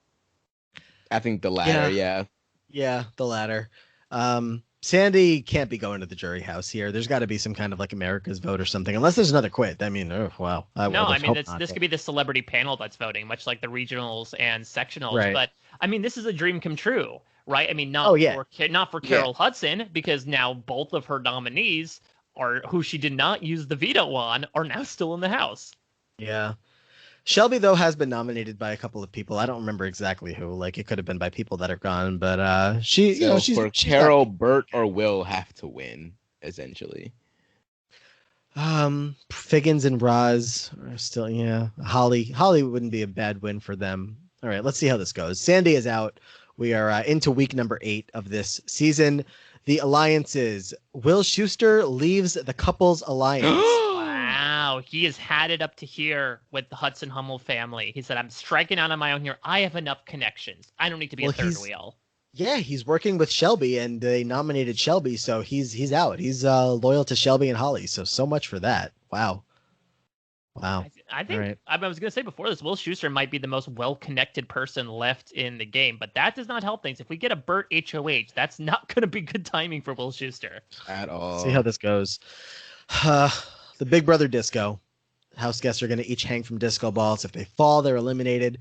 Last house guest remaining is going to win. And of course, this is endurance that we have on our hand here. Millie should have won this. She won the other one like this. What the hell, Millie? No, Millie comes in last. And the interesting thing is that all these adults were old enough to be around for disco, so they really were feeling the nostalgia. Oh yeah, this is definitely Will's to win. This is like his. He's getting his oats in this competition. And he is in the top 3 with Roz and Holly Holiday. Yeah, the top 3 for this competition. Everybody else is out besides Will, Roz, and Holly. In third place, let's see. Will is a pretty big third place guy. Will he do it again? He will not. Roz Washington will finish in third place. Will Scheuster finally win a competition here in week number 8? Holly throws it to him. Holly definitely throws it to him. Or Holly. I don't know. Holly's shrewd. I would say that it's like, let's fight it out to the end, dude. Yeah. All right. Let's do it. Who's going to win the next HOH? It's pretty crucial here at this point of the game. It is going to be Holly Holiday. Woo! Back-to-back HOHs. Wow.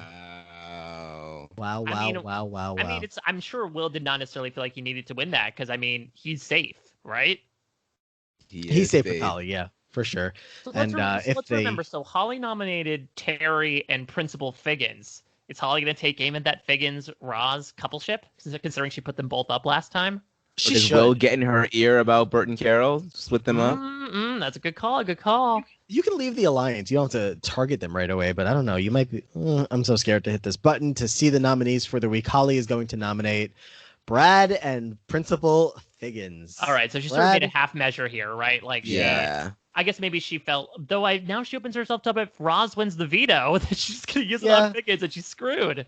She's probably got some like side deal going with Roz. Like, I'm not putting you on the block, and Figgins is just a pawn. I really want to take Brad out. That banner, he's not trustworthy. So, all right. And I can imagine maybe Brad was an easy nominee because like he was the presumptive person to go home, and so she's just like, okay. And Shelby has been nominated so many times that she approaches Shelby like, I'm going to give you a break this week in exchange for safety in a future week. So she tried to broker that, and Brad was someone who was getting reamed out by so many people on what they thought was going to be his way out the door last week. Let's see who is going to play in the veto competition. Holly will draw house guest choice and select her good buddy Will to play alongside her. Brad will select Millie to play in the game, and Figgins will select Burt. No Roz. Yeah, this is not good for Principal Figgins. Just The veto competition. Yeah, the veto competition, Aman, is Gnome is where the veto is. The house guests are each chained by their ankles. The first house guest to use a collection of random items to retrieve a key from a stump on the opposite end of the backyard wins the power of veto. Oh, yeah, I remember this one. This was a fun one. Yes, it sounds familiar. Yeah, it's sort of like the Big Brother version of like when they use the sticks and twine in Survivor to create a pole long enough and strong enough. Right.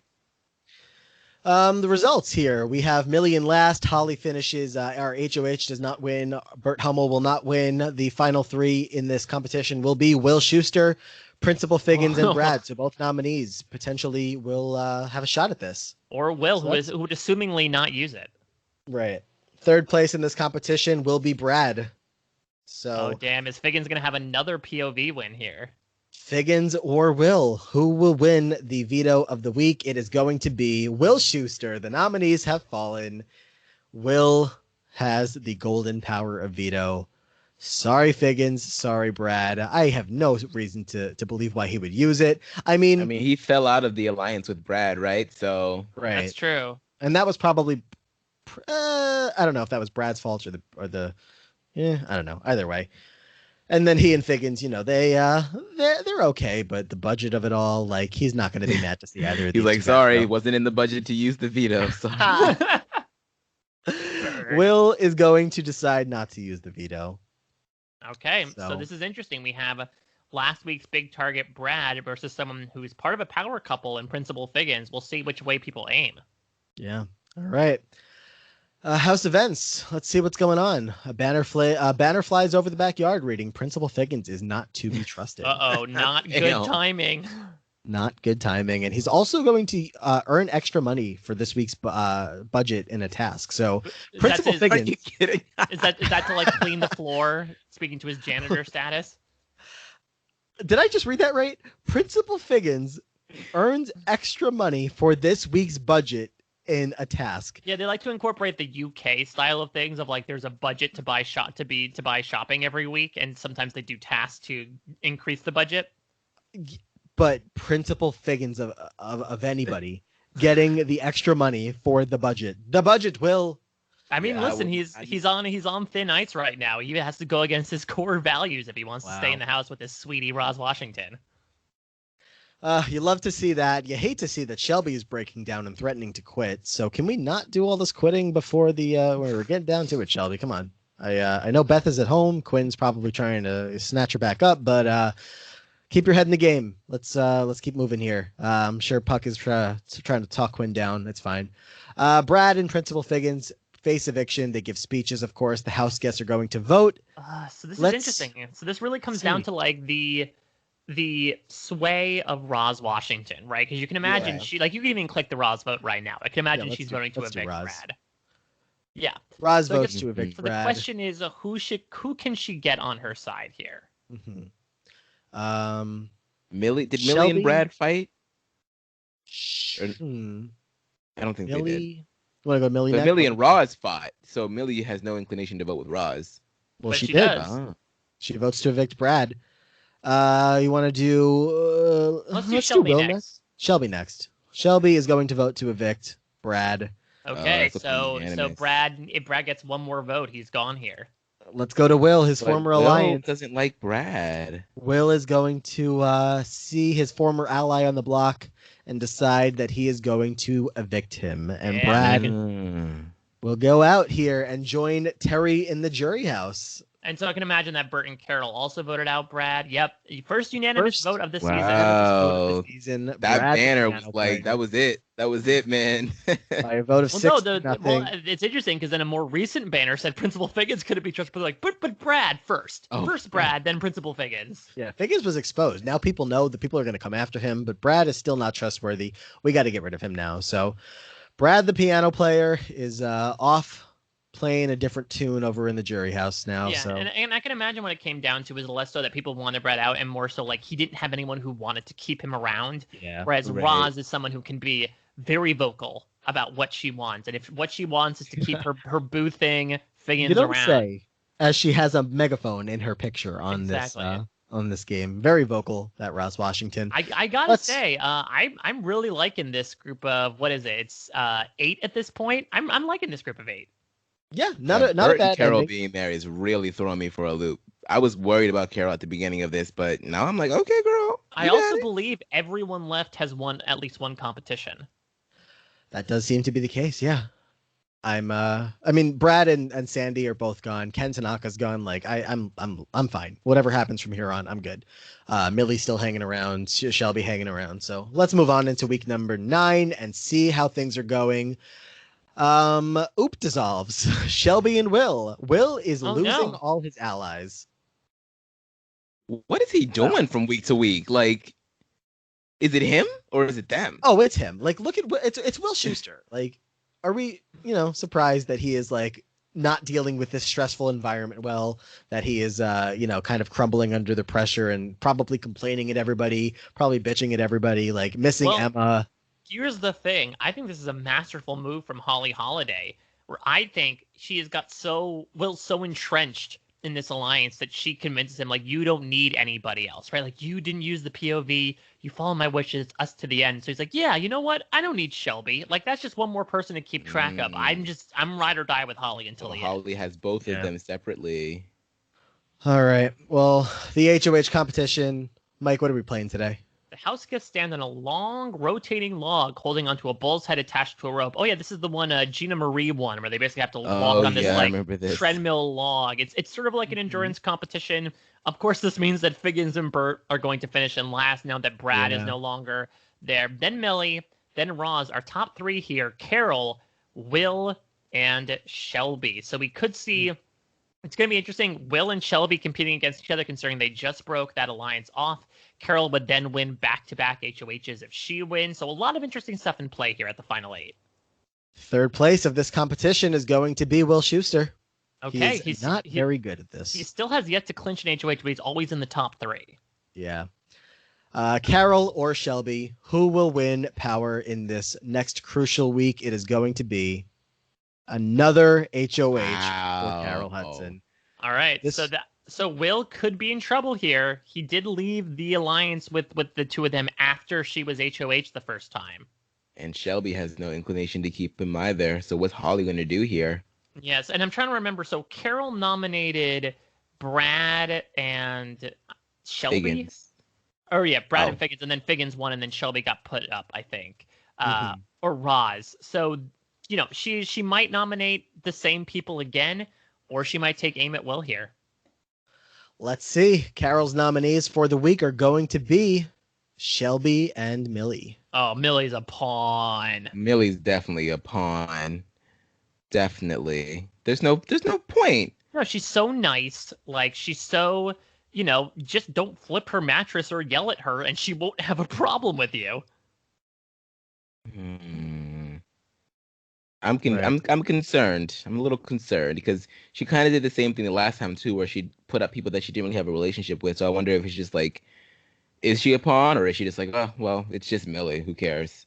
Mm-hmm. Yeah, because Millie also doesn't have any connections, I believe, right? Since Sue left. Mm-hmm. Right. Let's move on and see what's happening. We have the veto draw. Carol is going to pick Burt. House guest choice. Yeah, no surprise. Makes sense. Shelby picks Principal Figgins to play, and Millie is going to pick Will Scheuster to play. So, all right. So we know that Burt wants to keep things the same. I'd be intrigued to see what Figgins and Will think. I mean, Figgins would imagine that maybe Roz would go up if he used it. Will, I'm not sure about here. Yeah, he doesn't really have any need to. I mean, yeah, no. Will's not using the veto. The veto is going to be Pool Sharks. The house guests are playing a game of pool with large balls representing the players participating in the competition.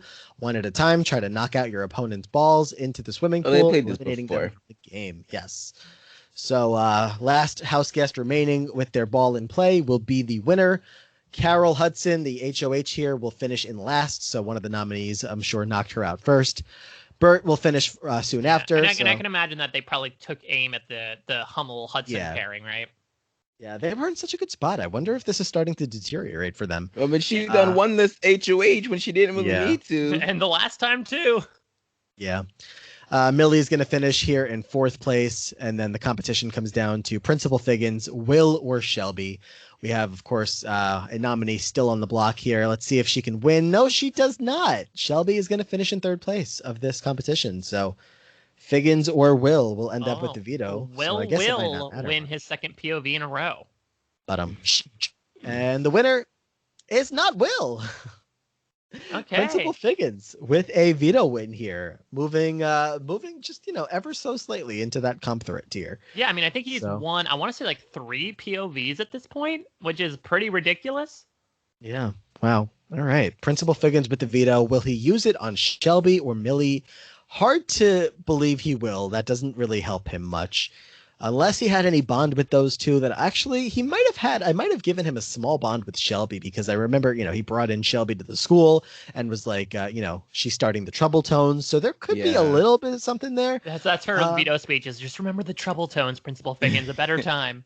Right. Like I put this school on the map, bitch. Right. Figgins' decision to use the veto or not, he will not use it. So I'm sure he's promising Shelby his vote, but Millie and Shelby will be the final nominees of the week here. As we move over to Millie probably goes here, right? Unless Holly pulls a fast one and gets rid of house Shelby. Events, the ego of Shelby is rubbing the house the wrong way, and due to the mental stress of the game, Shelby isolates herself from the rest of the house. So she's having a rough go. It's a real like gruesome twosome of both irritating people, but also like being really depressed and isolating yourself from everybody. Not looking great for Shelby. Will is inventing a new game, so the house has something new to do. Okay, it's probably some kind of stupid singing. I don't know. I'm assuming he's giving them assignments. Like, the live feeders buddy up and like come up with a song about Big Brother and what it means to you. Yeah. The feeders are losing their minds, like, get this guy out of the house. Shelby and Millie face eviction. It's time to see the votes. We have 5 voters here. The mattress flippy. Oh, yeah, that's a good point. Final. You know that Julie Chen or whoever's hosting is like, back in week 1, she flipped her mattress. Now 1 will go home. We cut back home to say we're going to check in with the families of these potential nominees. Marley is giving us a whole home speech about how great Millie is, how she's always been there for her. She's the greatest mom in the world, and I'm so glad to see her doing well on this season. She's been facing so much, adversity with all of the mattress flipping and people, not trusting her and nominating her, and I'm just so proud of her. And then we cut over to see at Shelby's house as Puck is, of course, hanging out with Beth, and we see Quinn knocking on the door trying to get in the background, but Puck is very proud of her as well. So let's see. It's 5 votes here. We have Burt Hummel is going to vote probably how Carol wants him to, and let's see who Carol's target probably was. Shelby. Interesting. Maybe she just wanted to like clean this person out of like, let's just get her out of the way. Maybe Shelby was starting to look towards the two of them, and they also know that Shelby is probably someone more likely to win competitions than Millie at this point. Yeah. All right. Holly Holiday is going to vote to evict Millie. Oh, and I can imagine Will is going to vote the same way. Will is going to also vote to evict Shelby. Will, damn, really just clipping that relationship. I'm like, screw you. We're not working together anymore, and I'm going to vote to evict you. Sorry, not sorry. Oh, wow. Principal Figgins and Roz. This too is going to decide who goes here. Okay, let's do it. Roz is going to vote to evict Shelby, and Figgins will vote to evict Shelby. Shelby Corcoran has been evicted by a vote of 4-1. So Holly Holiday clearly trying to buy jury favor, right? Because she's worked with Shelby, unlike Will. She's still working with Shelby, so she wants to throw her a pity vote. Mm-hmm. Definitely. All right, we're getting down to it, kids. We are getting down to it. We have 1, 2, 3, 4, 5, 6, 7 players left in the game as we enter week 10. We have alliances remaining in the game. There are only 2. Bond of Burt and Carol, and then the Holly and Will alliance is still hanging in there until Will. Riggins totally is canon. They're just completely not showing yes. Riggins is for some reason not popping up here, but for sure working together. Aman, what is our next HOH, and how is everyone doing? Before or after, the house guests stand in their individual booths. Each round, the house guests must decide if one event read by Julie Chen happened before or after a second event. If they are incorrect, they are eliminated. The last house guest remaining becomes the new HOH. Roz is out first, followed by Will, followed by Principal Figgins, leaving us with Burt, Millie, and Holly Holiday. Oh, this is interesting. So Burt could keep the couple in power for another week. Millie just survived the block and might have an axe to grind against Holly Holiday because she is that vindictive, apparently. And Holly Holiday can go back to back to back with compliments here. Let's see who's going to finish in third place of this competition. It is Millie Rose. She will not. Axe will not be ground. No. Burt or Holly will take this win, and it's going to be Burt Hummel. Okay. Wow. They should have took out they left them in a the long game time for too ago. long. Yeah, they did this to themselves. Who's Burt nominating this week? That's a good question. So yeah, I can imagine that it would not be outside the realm of possibility if he nominates Will, because again, Will left their thruple alliance. He could just easily put up Millie because that's what Carol did, and so it's sort of an easy person to just keep putting up there. Or he could take aim at the Figgins. If he could take aim at Riggins and really try to, final 7 might be a good time to finally start getting rid of those other couples.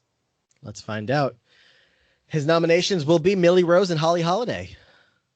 Okay. I mean, taking out Holly is not a bad move at all. So No. Yeah, she nearly just won her third HOH. Yeah, she's been a big threat. I'm not surprised at all to see her on the block here. The veto draw, we're down to the final 7, but let's see who's going to be playing. Burt will draw Will from House Guest Choice. Oh, interesting. He does not pick his wife. Wow. Okay. Could it be that he wants to keep Will in under false security? Yeah. And so it would be like, no, you're my bro, man. Don't worry about Carol. I'm going to take you in the end over her. Trying to pull him back in after maybe he figured alliance. Carol would be drawn anyway with chances. Millie draws Roz. Holly draws Carol. Okay, so There Figgins is hosting. Figgins is hosting. That's I want to watch that. I want to watch. Cry me a veto. The house guests enter the backyard to see 6 wooden lanes with a rolling pin laying across them. Yeah. One end is a box with a hole on the top, and the other end is a pile of onions. Run down the lanes, jump over the rolling pin, retrieve the onions, chop them up so they will fit in the box. Make your way back to the box, stuff the onions inside. Whoever has the most weight of onions will win the golden power of veto. But it will not be Millie, it will not be Carol or Burt. It will be one of Holly, Roz, or Will. So we have a nominee in contention still, and 2 people who have probably no reason to use the. Oh, actually, no. Will should use the veto. Will could use it on Holly. He very easily could. But he's got third place written all over him, right? So let's see if he's going to fulfill that usual spot. No, Holly is going to be in third. Oh, this is interesting. The pressure was too much. Roz or Will, who's going to win the veto? Roz Washington. Ooh. She basically says, I don't care about damn onions. I can this. I don't cry. I'm good. This is not great for Holly, who is a big threat going into this vote. Roz is not likely to use the veto, right? She uses the veto on Millie. On Millie? Roz Washington. What the fuck? Who's the back door? Wait, it was Burt who won HOH. What's going on? What? So then so is Burt going to nominate Will? Figgins? No, it's got to be Will. Figgins. It's a Will and they want the. Could it be? So it could be Figgins. It could be who else? No. Will would make more sense. Just if it was a backdoor. But why did he pick him to play in the veto then? Oh yeah, for the placation, okay, so like you said. Maybe Figgins. Then why would I just clicked on that button so fast. I was like, "There's no way." Roz should not have used it because Figgins could go up. Roz should not have used it. I mean, maybe this is Roz striking on her own and making a power move, being like, "I want to earn Millie's jury vote. I know that I've been a bit capricious. I'm a bit I bristle a bit against the house. So let me do something nice for someone." Let's see the replacement nominee to sit next to Holly on the block. Millie is coming down, and Burt is putting up Principal Figgins. Wow! So this is purely Roz. What the hell did you do? I'm putting up your boyfriend in her place. Yep, Principal Figgins, and now Holly might have a chance. Now, I mean, if Burt is annoyed at Roz, then Figgins. And Carol, so you could imagine that Carol and Will would be enough especially with Burt's HOH vote here. Yeah. The pressure of the game is getting to Roz. She's having a public emotional breakdown. I mean, I think she feels very blindsided that Figgins got put up on the block here. Wow. I still am in disbelief that just happened. That's amazing. There was no need for that. Roz did not need to use that veto. Figgins is going to hold a house meeting to apologize for his behavior in the house, which is well received. But, I mean, Roz put you into this situation, so that's fine. Will and Burt are bonding slightly after Burt just picked him for the veto. So we're trying to get back together that threesome of Will, Burt, and Carol. So, trying to see if we can mend those fences. So that's what's going on in the house. It is time for the eviction. Principal Figgins and Holly are going to pitch why they should stay, and the house guests will vote. We have 4 votes here: Carol, Millie, Roz, and Will. Of course, if we have a tie, we will go to the HOH to break the tie. Carol Hudson is going to vote first, and let's see what her and likely Burt wanted to do. Votes to evict Holly. Okay, so let's see if Will going to vote to... you get to do Roz next. I'm assuming let's do Roz first. Roz is going to vote to evict Holly, I imagine. She does. Yeah. This is not looking good for Holly. Not looking good for Holly. You can imagine Will's going to vote to evict Figgins. Yeah. Will votes to evict Figgins. So it all comes down to Millie. I mean, Holly's basically evicted. I mean, she should evict Figgins because Roz, they don't get along. So yeah, and also that means that if Roz is trying to scoop her up as a number one, like get rid of the other number one. Millie will vote to evict Holly Holiday. Wow. And There goes my winner pick. Will Scheuster, just like that, out on his own. By a vote of 3-1. Hola, adios, clase. Hola, jury house. Hola. Let me not try to say everyone's singing "Forget You" to her because they're gonna forget about her. Oh no!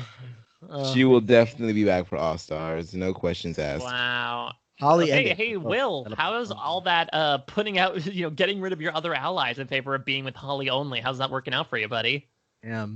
2 HOH wins. Yeah, I guess she had it coming. She really did, but she was playing a reckless and dangerous game. So she was cutting allies, and as soon as the jury hit, she just kept beating those competitions and getting rid of people. She had a lot of blood on her hands, but that also made her a big name for the end as well.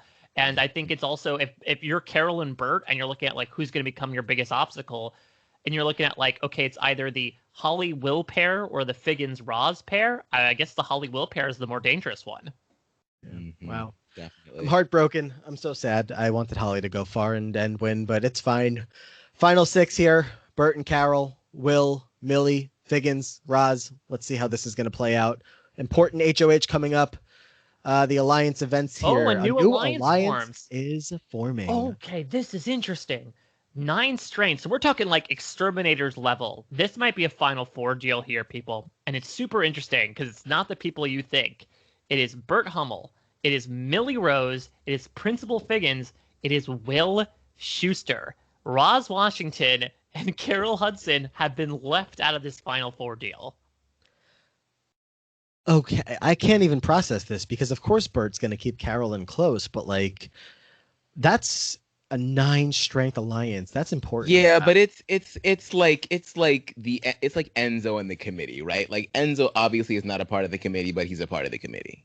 That's how I see it. Right. So basically, it's only Roz who's screwed over here. Mm-hmm. The competition is teaming up on the block. That's fucked up. The competition is but first, and each round Julie Chen will read them events in a specific order, decide whether or not the event actually happened in that order. Each correct answer earns them a point. Most points at the end becomes the new HOH. Millie and Carol do not do too well, so we've got 2 members of this alliance together in this final 3. Roz also in there with a shot to disrupt this new alliance. In third place is going to be Principal Figgins. Will finally win an HOH. We're going to get Will as the HOH with that alliance by his side, or Roz will completely disrupt the power here. Let's see. Wow. Roz Washington, you are the new head of household. Wow. So, to be fair, that Final 4 alliance can still make it through the week, right? Because, if Carol gets nominated and Carol gets booted there. Now Mike has, it's Mike O'Malley, but Burt Hummel has other outs. But damn, just when this group thought they had their ducks in a row, here comes Roz Washington, the big old goose, to just promptly lay an egg on them. Wow. This is very clutch from Roz here. Needed it very badly. The nominees are going to be from that alliance, no doubt. If Carol's on the block, Roz, I don't know what you're doing here, but let's see. I mean, I can imagine that maybe Burt is a nominee. Who the person who voted against Figgins was Will. So you have to imagine that he gets nominated here. So maybe like a Burt and Will nomination. Wouldn't be surprising. Burt does seem like a likely nominee. I'll agree with that. Let's see who it's going to be. Is she? Nope. Kidding me? Millie and Carol. So you know what happened? They pulled Roz in and they were like, we're all good. Carol has to be the target this week. They all pulled. Okay. I mean, so Millie's the pawn. Yeah, there's only 6 people left, and I can imagine that I don't know, Figgins is the one that's closest to her, right? So as long as he's part of that foursome, he's going to easily be able to talk her ear off as to what's going to be the nominations, quote, for the best of them. And she could very easily say, like, look, Mike and Burt and Carol need to get broken up. Let's do it now. Yeah, they do. Millie and Carol are on the block. Everybody's participating in the veto. Of course, there's only 6 people left, and we are going to see the veto competition is high and dry. We were 3 men and 3 women left. Yeah. Not bad. It's a pretty solid group left. The veto is going to be house guests are going to be seeing 2 zip lines. On one end is a clear box with a ball inside. On the other end is a tank of water. When have we seen this before? What is this? I don't remember. Take turns. I do think, you see, take turns soaring from one end to filling up the jug up with water, soaring to the other end and pouring the water to make the ball rise. I feel like we've seen something with the ball rising, so maybe it was some version of this. I'm sure we're just, not totally clicking on which season this is from. But either way, Burt is going to finish last. Figgins will finish in 5th. Millie will finish in 4th. And the top 3 of this competition will end up being Will Scheuster, Carol Hudson, and Roz Washington. If Carol wins veto here, that's going to be interesting. She needs it badly. 3rd place of this competition. Oh, she doesn't get it. Is she about to sweep? I think she might sweep the week. Carol is going to finish in 3rd, and the winner of this veto will be Roz Washington. Wow. Well, now look, Roz, as we saw last week, not afraid to make a move with a veto. Could she do it again? Could she save Millie once more? She really should. I mean, you need to take out either Will or Burt here. That should be the person that needs to go. But why backdoor when everybody played veto? It's not even a backdoor. It's just a replacement nominee at this point. It's just the door. Yeah, it's just the door. Is she going to use the veto? I really don't see why she would. She must, the guys must have pulled her in. She's not going to use it. Yeah. Final nominees are Millie and Carol. All right. We're going to lose another one. All of that hype for you to disrupt the power, only for you to not really go after the people that you need to go after. Unless Millie is her target. I mean, which is crazy because she saved Millie the last week. Oh my God. Let's proceed here. Figgins lent an item to Will. Will's gonna break it. What to do? His broom. Yeah. And I guess replacing new items wouldn't be in the budget. So exactly. Let's proceed on. Millie and Carol face eviction. They give their speeches. The house gets vote. We have 3 votes here: Burt, Figgins, and Will. Let's do Burt's first. I mean, is he gonna vote to evict Carol? No way. Or did she give him his blessing? No. I think that's his wife. Even if he knows that she's gonna go, you still give her the vote. I mean, if Burt convinces Carol to fall on her sword for him, he is a mastermind at this game. Well, I almost want to do Will first because Will's in an alliance with Millie now and not Carol. All right, sure. Yeah, sure will. Oh, Will wants to evict Millie. This game is a joke. All right. What happened to this alliance, Will? Why form a new alliance? And then, okay, let's do Burt. Burt is going to vote to evict Millie. Mm-hmm. And Principal Figgins votes to evict Carol. So basically, Burt and Will were like, we gotta keep Carol around. I know we said that this core 4 we said to the end, but we need to keep Carol around. Burt was able to convince them to keep his wife, and Principal Figgins and Roz are left, goggle-eyed here. Oh man, Marley. I'm sorry. Millie almost got you a great Christmas incoming. I'm sure Sue will come by with some gifts anyway, but I'm sure she made a pretty penny. She made it far in the game, some bonuses for making jury and whatnot. And I'm sure. I still think she has a good chance at AFP. Yes, for sure. So Millie Rose made a very good run here, won that HOH by a vote of 2-1. Millie, you've been evicted from the Big Brother house. Okay, well, this is a really interesting situation, though, because we have two pairs. We have Burt and Carol and Figgins and Roz, and Will is in the middle right now. And technically, he doesn't really have... Technically, he's in an alliance with both Burt and Figgins. So, really depending on the way the power shakes, this is going to be a big week for Will. Yeah. Let's do it. Let's see. Will is going to leave that new alliance, as we figured, because he voted out Millie, so he doesn't care. But that does not help him, because that Figgins and Burt are apparently still in the alliance. Figgins is still staying loyal to Burt somehow. I mean, Burt could easily have the outright of, I couldn't vote my wife out. It was Will. Will was the one who did it. Look, Burt has to be the leading contender to win this game, right? Oh, completely. So, yeah, I mean, he's playing a pretty masterful game to this point. He's working the angles here, keeping Carol around while keeping these side alliances. Will's out of this alliance for now. The HOH is going to be True Colors. Wow. Yeah. How apropos. Yeah. Wow. Tina Cohen Chang comes in to sing the entire time during the competition. Is somebody watching us? First the budget, now the True Colors. Okay. The house guest must hang on to the edge of a paint can and see your true colors shining through. And that's okay. Carol finishes last. Figgins, Burt, and Will. One of them will be the new head of household here. And this is third place. This is really interesting. Burt finishes third. Burt is third. Figgins or Will. I mean, if Will wins, it's the ultimate wild card scenario. If Figgins wins, he can possibly make up for the fact that, Millie went home on Roz's HOH. If Will wins, he has to nominate one of those pairs because you can't nominate one of each. And, you got to pick which one you're targeting. This is Will Scheuster, apparently the ultimate wild card in this game. Yeah. The winner of the HOH. Will Scheuster. Oh, Will. Yes. Oh, this is going to be fun. Anarchy! All right. So what is Will's best move here? Is it to go with his alliance from the entire game, or is it to try to stick with Roz and Figgins? Does he think that they're the weaker pair and, going further with them? This is almost the Tommy Bracco spot. You got to decide which pair to go with, or not almost. It almost exactly is. Burt and Carol are the Holly and Jackson, which is a far example. I wish I didn't even have to say that.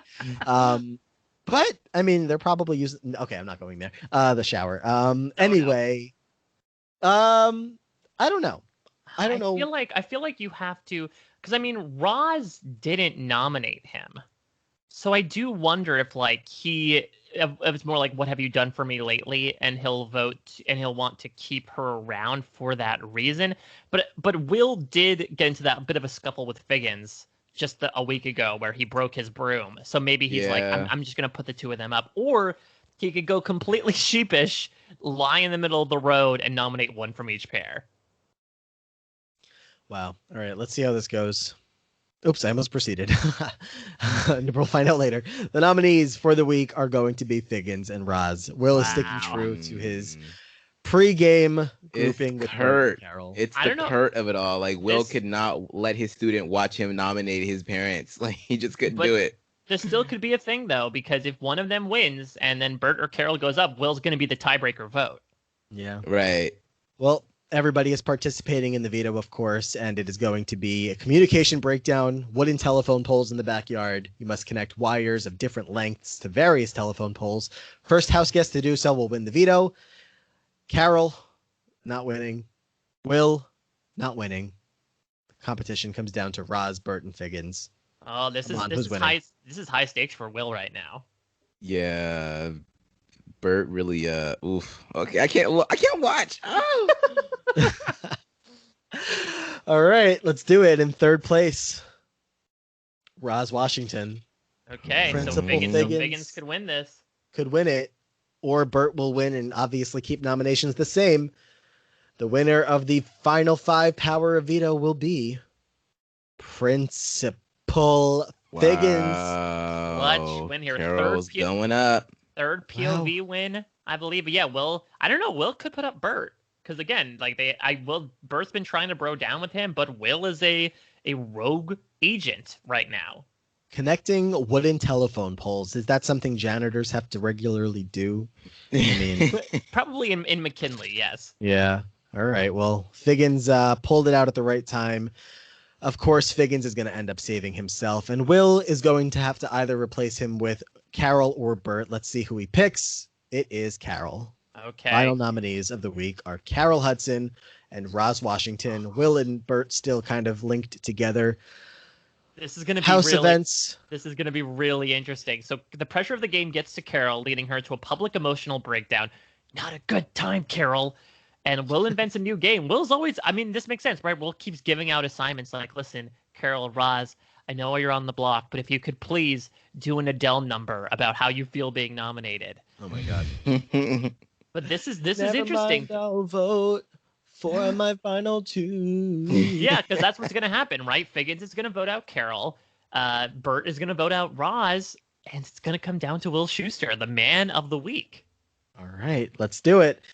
Carol and Roz face eviction. They give speeches about why they should stay. Burt is going to vote to evict Roz. Figgins is going to vote to evict Carol. And we are going to proceed to a tiebreaker by a vote of 1-1. Will selects to evict Roz Washington from the Big Brother house. He couldn't do it. He couldn't do it. That's it. Will has cast his vote as that HOH there, and that might have been Will's undoing now. That might have been what lost him the game.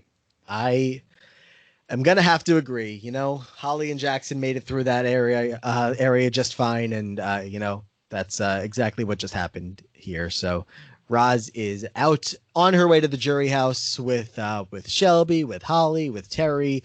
I would love the live feeds of that with Millie. Yeah. Wow, what a time. But we've got Burt, we've got Carol, we've got Figgins, and we've got Will. One of these players will be the winner of Big Brother Glee Adults. So let's proceed on to the HOH competition. The alliances, Figgins and Burt are done together. Makes sense. Burt voted out Roz. I think Figgins finally realizes that Burt's not in it with him. And, you know, this is still an interesting situation, though, right? Like, if Figgins wins HOH and Will wins the POV, it doesn't guarantee that Burt and Carol are going to make it to the final three. But even if they do, it'll be interesting to see who they decide between Figgins and Will, you know? Because Will just won an HOH. Figgins has yet to win one. Let's see what happens. The HOH competition, Aman, what do we have here? Picture this. The house guests each stand in their individual sections. Each round, they will be asked a question about one of the pictures that was on the memory wall. They earn a point for each correct answer. The house guest with the most points in the end becomes the new head of household. All right. Kurt, what do we do that? Carol, Burt, and Principal Figgins are, of course, competing here for this final HOH in third place. Aman. Principal Figgins. Go for that veto, Figgins. All right. Carol or Burt are going to win, which means, of course, we're going to end up seeing Figgins and Will nominations. But let's see who wins either way. It is Burt. Congratulations, Burt Hummel. You are going to the final three. This is interesting because, you know, you're looking at the records of Burt and Carol of, like, who's going to beat who. You know, Burt was behind, I think, two HOHs. Carol had two HOHs and a POV. This is now Burt's third HOH. You can tell he's slowly trying to build that resume so he could try to lap his wife at the end here. Well, the nominations are pretty obvious here. We're going to see Will and Figgins on the block together, of course. I believe this is surprisingly Will's first nomination since the very beginning. I think you're right about that. Oh, I think you're right. Holy shit. Which is crazy. We thought he was dead to rights in that first week with Emma. And no matter what happens, I got to commend Will Scheuster here for being able to soldier, despite the fact that his worst enemies were in the game and his wife going first week. He's made it here to the final veto. That's what happens when you lose your ally, your number one ally that early. It just, you know, something happens to you in the game. Well, Mike, this doesn't really go too well for Burt here in Big Brother Marquee. Yeah, Burt finishes last here. This is the final veto. House guests must place posters with house guests face into a marquee. Basically, it's the, hey, you know, which house guests fill out the clues. So it comes down to our two nominees, Figgins and Will. and Carol, who would obviously leave it the same because she is the only one that would go up in their place. So it's do or die for Figgins and Will here. This could be if Figgins and Will, win the veto. Carol might be in trouble here. Let's see. Well, she will be in trouble here. Let's see who's going to be in third place. Damn, Carol. Damn. Oh, damn. Oh, damn. Oh, damn. Oh, no. Oh, no. Oh, no. Could Figgins win a fourth veto here? Wow. No. Congratulations, Will Scheuster. You have won the Golden Power of Veto.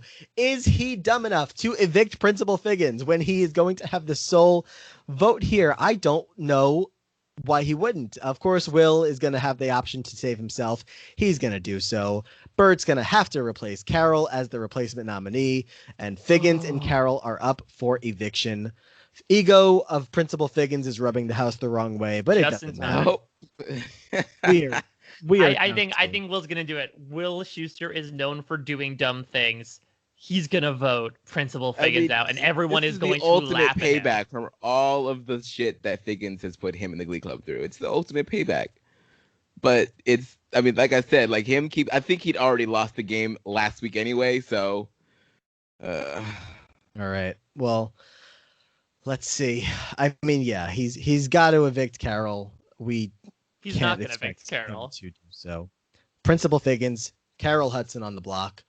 Will Scheuster with the vote to evict, and by one vote, Will Scheuster is going to evict Principal Figgins. He's so dumb. He's so dumb. He's a dumbass. Principal Figgins, you have been evicted from the Big Brother house, and our Friends Alliance of Will Scheuster, Burt Hummel, and Carol Hudson will be the final three here by choice. I don't know if Will knows that those two have a final two. I mean, I'm pretty sure I'm good with Burt. It's Burt and I until the end. Yeah. Yikes. Okay, well, I'm glad. How did they let Carol. this happen? Oh, I love this. This is totally a moment where, like, especially if Burt and Carol make the end, this is a total, like, Donato situation, right? Where it's like, how did we let the two of them sit there? We should have gotten rid of them weeks 1 and 2. Yeah. All right, let's do this thing. Let's see how this is going to go. Not much left to see, but competition wins. Hey, we have an alliance left, Burt and Carol. We are going to see the final HOH. The first part is going to be the Great Escape. This is the BB15 first part. Hang on to a rope. First person to slip and fall or fall out of this comp will end up. The last person remaining is going to be the winner of this HOH. Burt, Carol, and Will. In third place is going to be Burt Hummel. Will or Carol will advance. Yeah, will be the so first. This is an interesting option. So if Will wins, if Will wins the final HOH, this will be very interesting. Mm-hmm. Let's see. First HOH part winner is going to be Will Scheuster. Wow. Congratulations, Will. Maybe that's one reason why he got rid of Figgins. He felt, Figgins won 3 vetoes. Figgins is a bigger of a comp threat. And he thought, like, I can win this endurance. Burt and Carol have both won 3 comps each. 3 HOHs for Burt and 2 HOHs for Carol and 1 POV. So, I don't know. Part 2 is the one from the original All-Stars where they have to fly around that big ring of mirrors and shine the lights in a certain way. Oh, yeah. Yeah. Your typical, mental competition combined with a little bit of athleticism here. Whoever hits the laser of all the winners in the correct order will win the final part 2. Part 2 of the final. Okay. We've been going for so long here. This is when I start to lose the ability to talk. It's a good thing I'm not up against somebody in the final 2, but Burt and Carol are competing. The winner of this competition is going to be Carol Hudson. You win part 2. Damn. You know what? I'm remembering here that I had Burt, as not the greatest competition threat. He did go through a bit of a health scare. He was having some issues on that front. So I was trying to be honest. He still won 3 HOHs. I mean, some of them weren't really physical, but yeah, seeing him, not doing so hot here is, I guess, not too surprising. But Carol and Will are going to go on to that final part of the HOH and compete against each other. If Will wins, he will have the option to evict Carol or Burt. If Carol wins, she surely will evict Will and sit in the final 2 with her husband. Who is going to win? What are you guys thinking? I feel like, I don't know. I'm really interested. I think either option is going to be interesting because Carol versus Burt, they're relatively evenly divided. This would be Carol's third HOH. So like they have a pretty similar resume. So I would love to see where the votes would go in that direction. But if you don't want a couple to make to the end, then Will sitting next to one of them is also an interesting option. Aman? I'm thinking Will's going to win and he's going to get rid of Burt. All right. I will say I also feel like Will's going to win, but I feel like he's going to get rid of Carol. So let's see. I'll say, I'll complete the trifecta. I'll say Carol wins and she gets rid of Will. So everyone has a horse in the game right now. All right. The final HOH of the season is going to be Carol Hudson. Wow. You're a winner, baby. She did it. And I'm assuming Burt is like, again, a la Dick Donato, like hooting and hollering. I'm like, we did it. We did it. You're done. You're done. The Glee Club is losing their minds. Will has fallen right here at the end. I mean, it's not over just yet. We'll see if he's going to get evicted or not. But the Hummel Hudson household is going wild. Kurt and Blaine are throwing the wildest party, even though there's quarantine happening. It's fine. Carol is going to place her vote to evict, and it's got to be Will, right? Right. Yeah, it's got to be Will. It's unbreakable between Burt and Carol. You cannot believe it, but the opposite version of Holly and Jackson may be making it to the end. She votes to evict Will. Carol and Burt are your final two. Will Scheuster. This is pretty amazing. I'm really excited by this, just because again, like these two have played together in lockstep outside of those first few votes for the entire season. Who is this jury going to vote for? Who has the better relationship? Mm-hmm. Carol has more comp wins. But is her social game as good as her husband's? I don't know. Right, and who's being perceived, most importantly, as the one who made the decisions for the couple? Carol brought Burt to the end, so there's that. I mean, right, but Burt can also make the pitch of I convinced her to bring me to the end, right? Like I didn't even need to win that HOH. Yeah. I mean, these two for sure, earned their spots here at the end. Will and Emma were the only other pair that came into this game with the Unbreakable Alliance, but obviously that ended very quickly. Anybody could have gone after these two at any time, but that social game just was through the roof. Everybody loved them. They spent the entire season in good with just about everybody, and of course, when you let a showmance get all the way that far, this is what happens. So we're going to proceed on to finale night. Burt and Carol give their opening speeches, and Sandy is on the jury. Maybe they let him get some nice, cannabis in his system after he had his mental breakdown in the jury house, and they were able to keep him on there. Now he just needed like a little bit of THC and some relaxation. And they should have just let his ass go and had America vote. I hate that. Well, I don't know. Maybe we can say that Sandy's here, but actually it's America voting in his place, sort of like what happened with Shima and with Ramsey. Yeah. Yeah, true. Anything special happened at the jury house? Figgins and Will definitely didn't get there.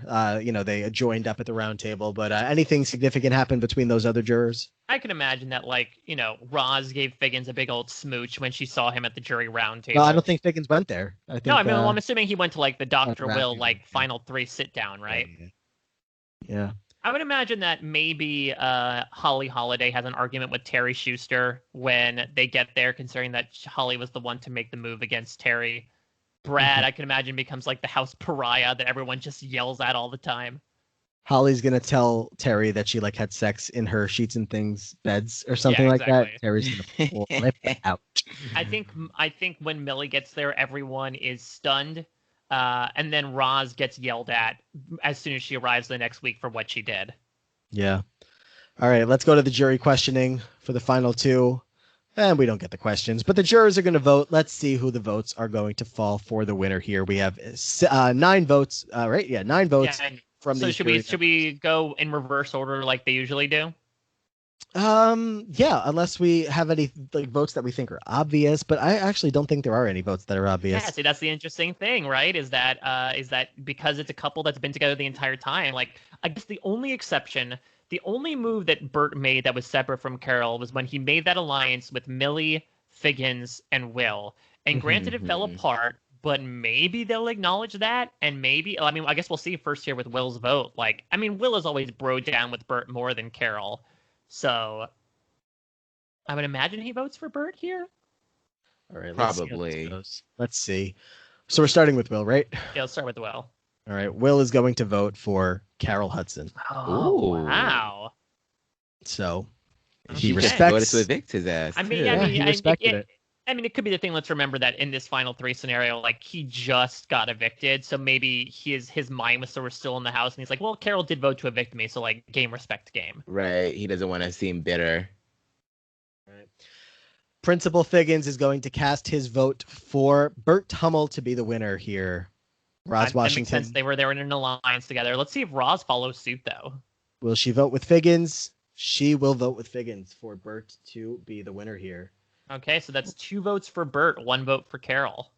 Millie Rose will vote for Carol Hudson to be the winner. Ooh, okay. I can imagine that. Like, Carol does seem like someone like they bonded over being mothers. Like, she just seems like a nice lady, and so I can imagine that Millie. Listen, she's like, none of you flip my mattress, so like I could vote for either one of you. That's what she says. So she puts her key in the box. Yeah. Holly Holiday is going to cast her vote for Carol Hudson to win Big Brother Glee. All right, Adults. rated 2 right now, and she voted alongside Will as well. Shelby will cast her vote for Burt to be the winner Oh, of this game. 3-3.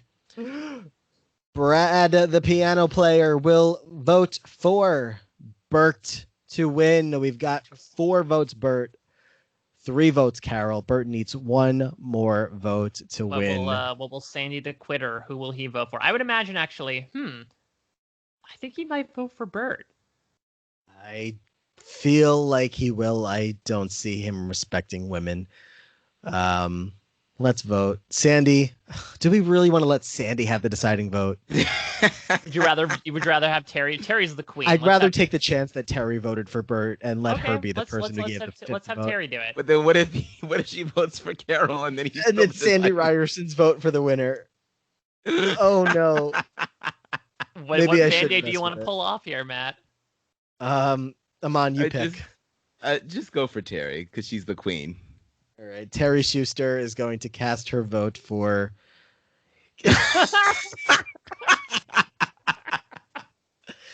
Carol Hudson to win, and we have a tie. And the quitter of the game, Sandy Reyerson, who was kicked out of his job, who is on the sex offender list, who is, how did he get into this cast, is going to be the deciding vote on Burt versus Carol to see who wins the game. I don't know how we ended up here. This is incredible. This is incredible. All right.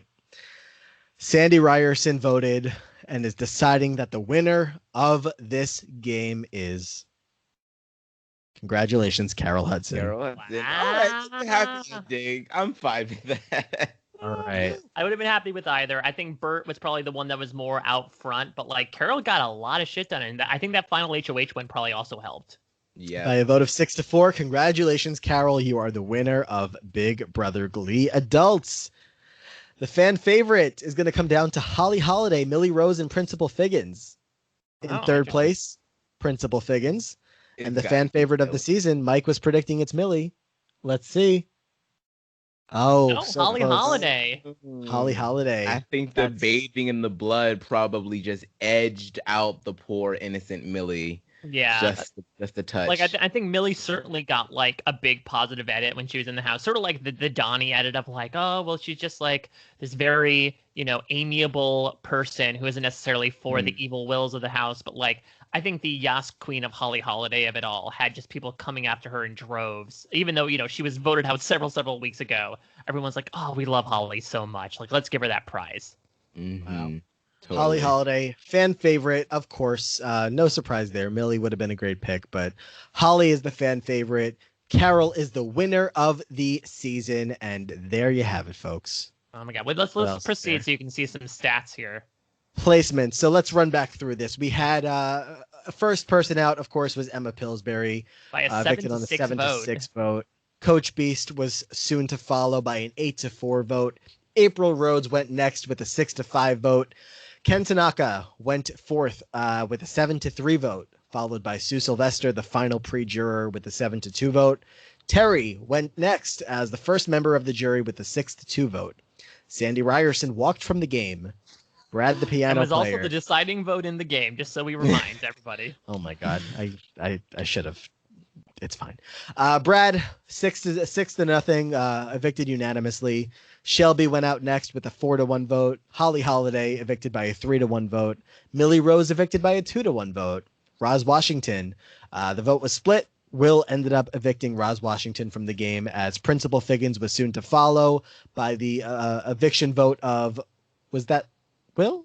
Yeah, that was Will. Did he do both of those? He won the final veto. Oh my God.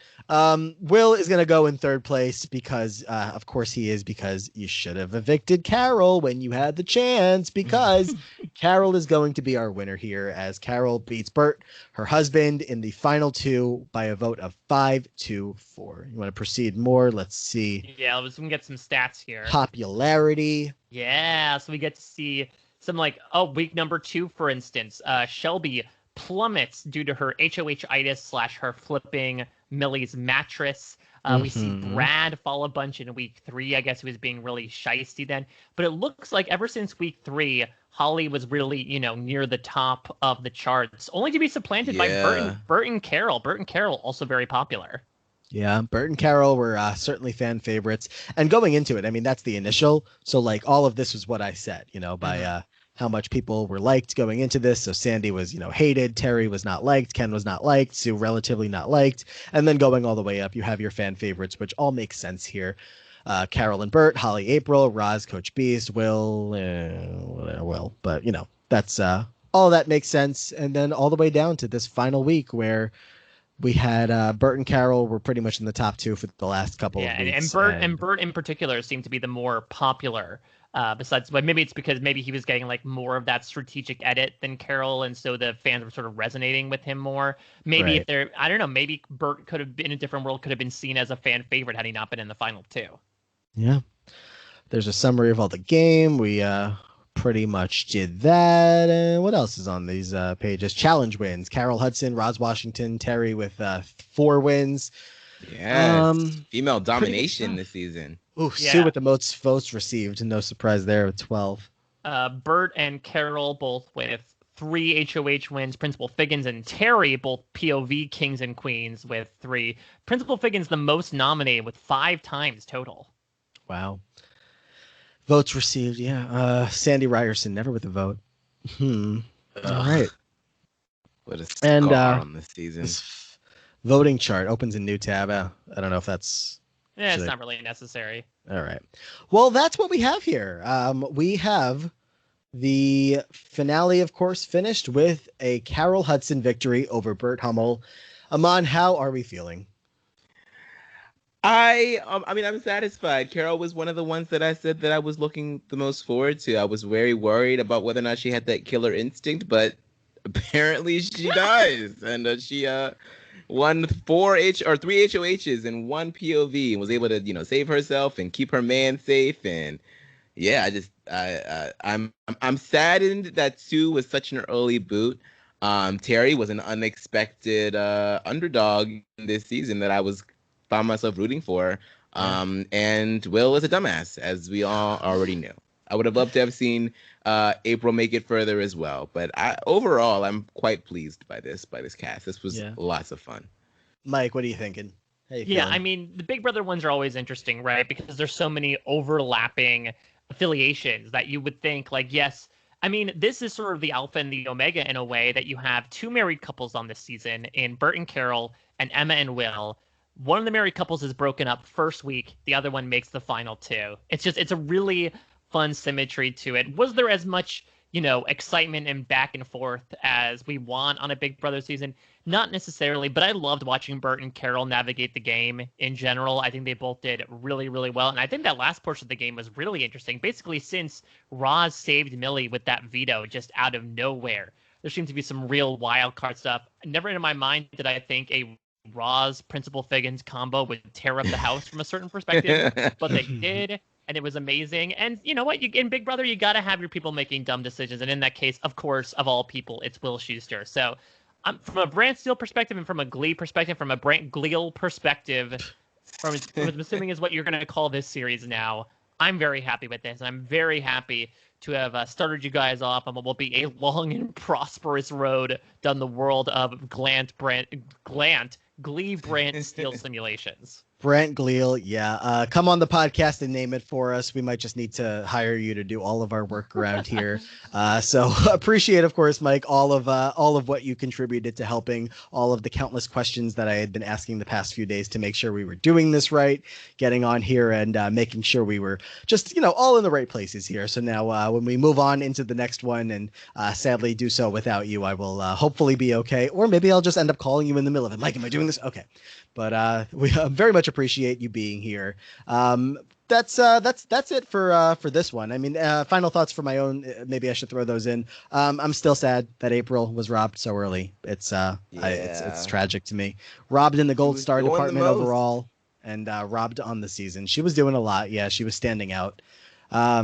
And overall, I mean, I can't complain. Ken Tanaka going out pre-jury. Would have loved to see Sandy also pre-jury, but he can't have the humiliation of walking out and not even getting voted out. Yeah, he probably walked out without shoes on, so that's good. Sue, would have been nice to see Sue cast a jury vote, but you know what? She burned bright for the 5 weeks that she made it. Did not go out first, so could have been worse. And we got a great winner, Carol Hudson. If this was Sequester going into that winner's award game, watch out. She is a big threat, and I'm so glad to see that be the final two. Sometimes you're like, damn, how'd you let the showmans go all the way? But this time I'm like, I don't mind.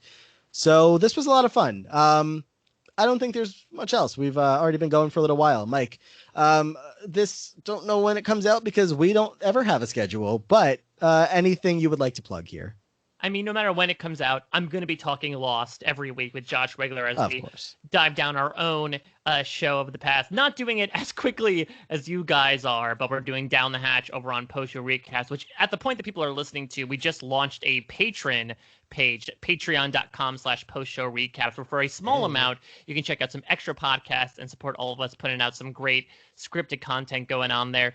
As Aman was speaking about this, if the Big Brother season proper hasn't ended yet, I'll be doing the RHAP B&B with Leona Boris interviews at parade.com. And I'll also probably be talking some Star Trek as well over in post-show recaps as, the months move into October and we finally finish off 2020. And who knows, possibly some other random stuff going on, including maybe some more Brant Steeles. I was talking to you guys before this, that this was the first time I'd done a Brant Steele proper in 2.5 months at this point, and it is tough to put the cap back on that bottle once you get it open, and especially with Survivor not really coming back anytime soon. I think there's a greater chance than not likely that at some point we'll be doing some form of a Brant Steele, no matter how wacky the premise may be, to fill out those Survivor feeds as we sort of wait our way through this long off season. Yeah. I'm down. I was saying, I don't know if I said it on we do so many podcasts about how it's a lot more fun to be participating from this end of things. So I don't know, now that I'm spoiled on that, I'm gonna go back and start listening and being like, I want to click the button. I want to do it. Yeah. But glad we were able to get you in here for this one. And again, really appreciate all of the help with setting things up. And did you say your Twitter at a Mike Bloom type, everybody? Yeah, Twitter, Instagram at a Mike Bloom type, and parade.com to check out and cbr.com to check out all the writing stuff I'm doing. I'm working on some Walking Dead, Dancing with the Stars, as I mentioned, Big Brother, Amazing Race. Didn't even mention I'll be covering that, as well as the new seasons coming. So despite the ideas that TV has gotten harder to film, we are still filling your feeds with plenty of goodness, including this. And thank you guys so much for having me on. I am so looking forward to the simulations that's going to come out of you two and the guests to come. Carol, I was going to say, you're talking about Dancing with the Stars. Carol Hudson, much better than Carol Baskin. And I mean, that's a low bar to clear, but yeah, she hopped right over that thing. Yes. But of course, Mike, always a pleasure to talk to you here, especially since we needed to fix things after the puppet master of it all. We need to get back on the same page and you mean you needed to fix some things? I mean, I just wanted to make sure we were all still, friends around here, and nobody was, going to be holding that one against me. But no, we'll talk more Puppet Master one day. I'm sure. I don't know. Yeah, when you guys do your second go round. Yeah, but that's all we have for today. Aman, where can everybody be checking us out as they anticipate the next Brant Steele and everything else going on? You can find us at Choir Room Pod on Twitter. You can follow us individually. I'm at Aman Adwin. Matt's at Matt Ligori. Make sure that you're leaving us star ratings and reviews and suggestions. We'll read them aloud on the show. I believe that's it. Thanks to Mike once again for joining us. And until next time, guys, we'll glee you later.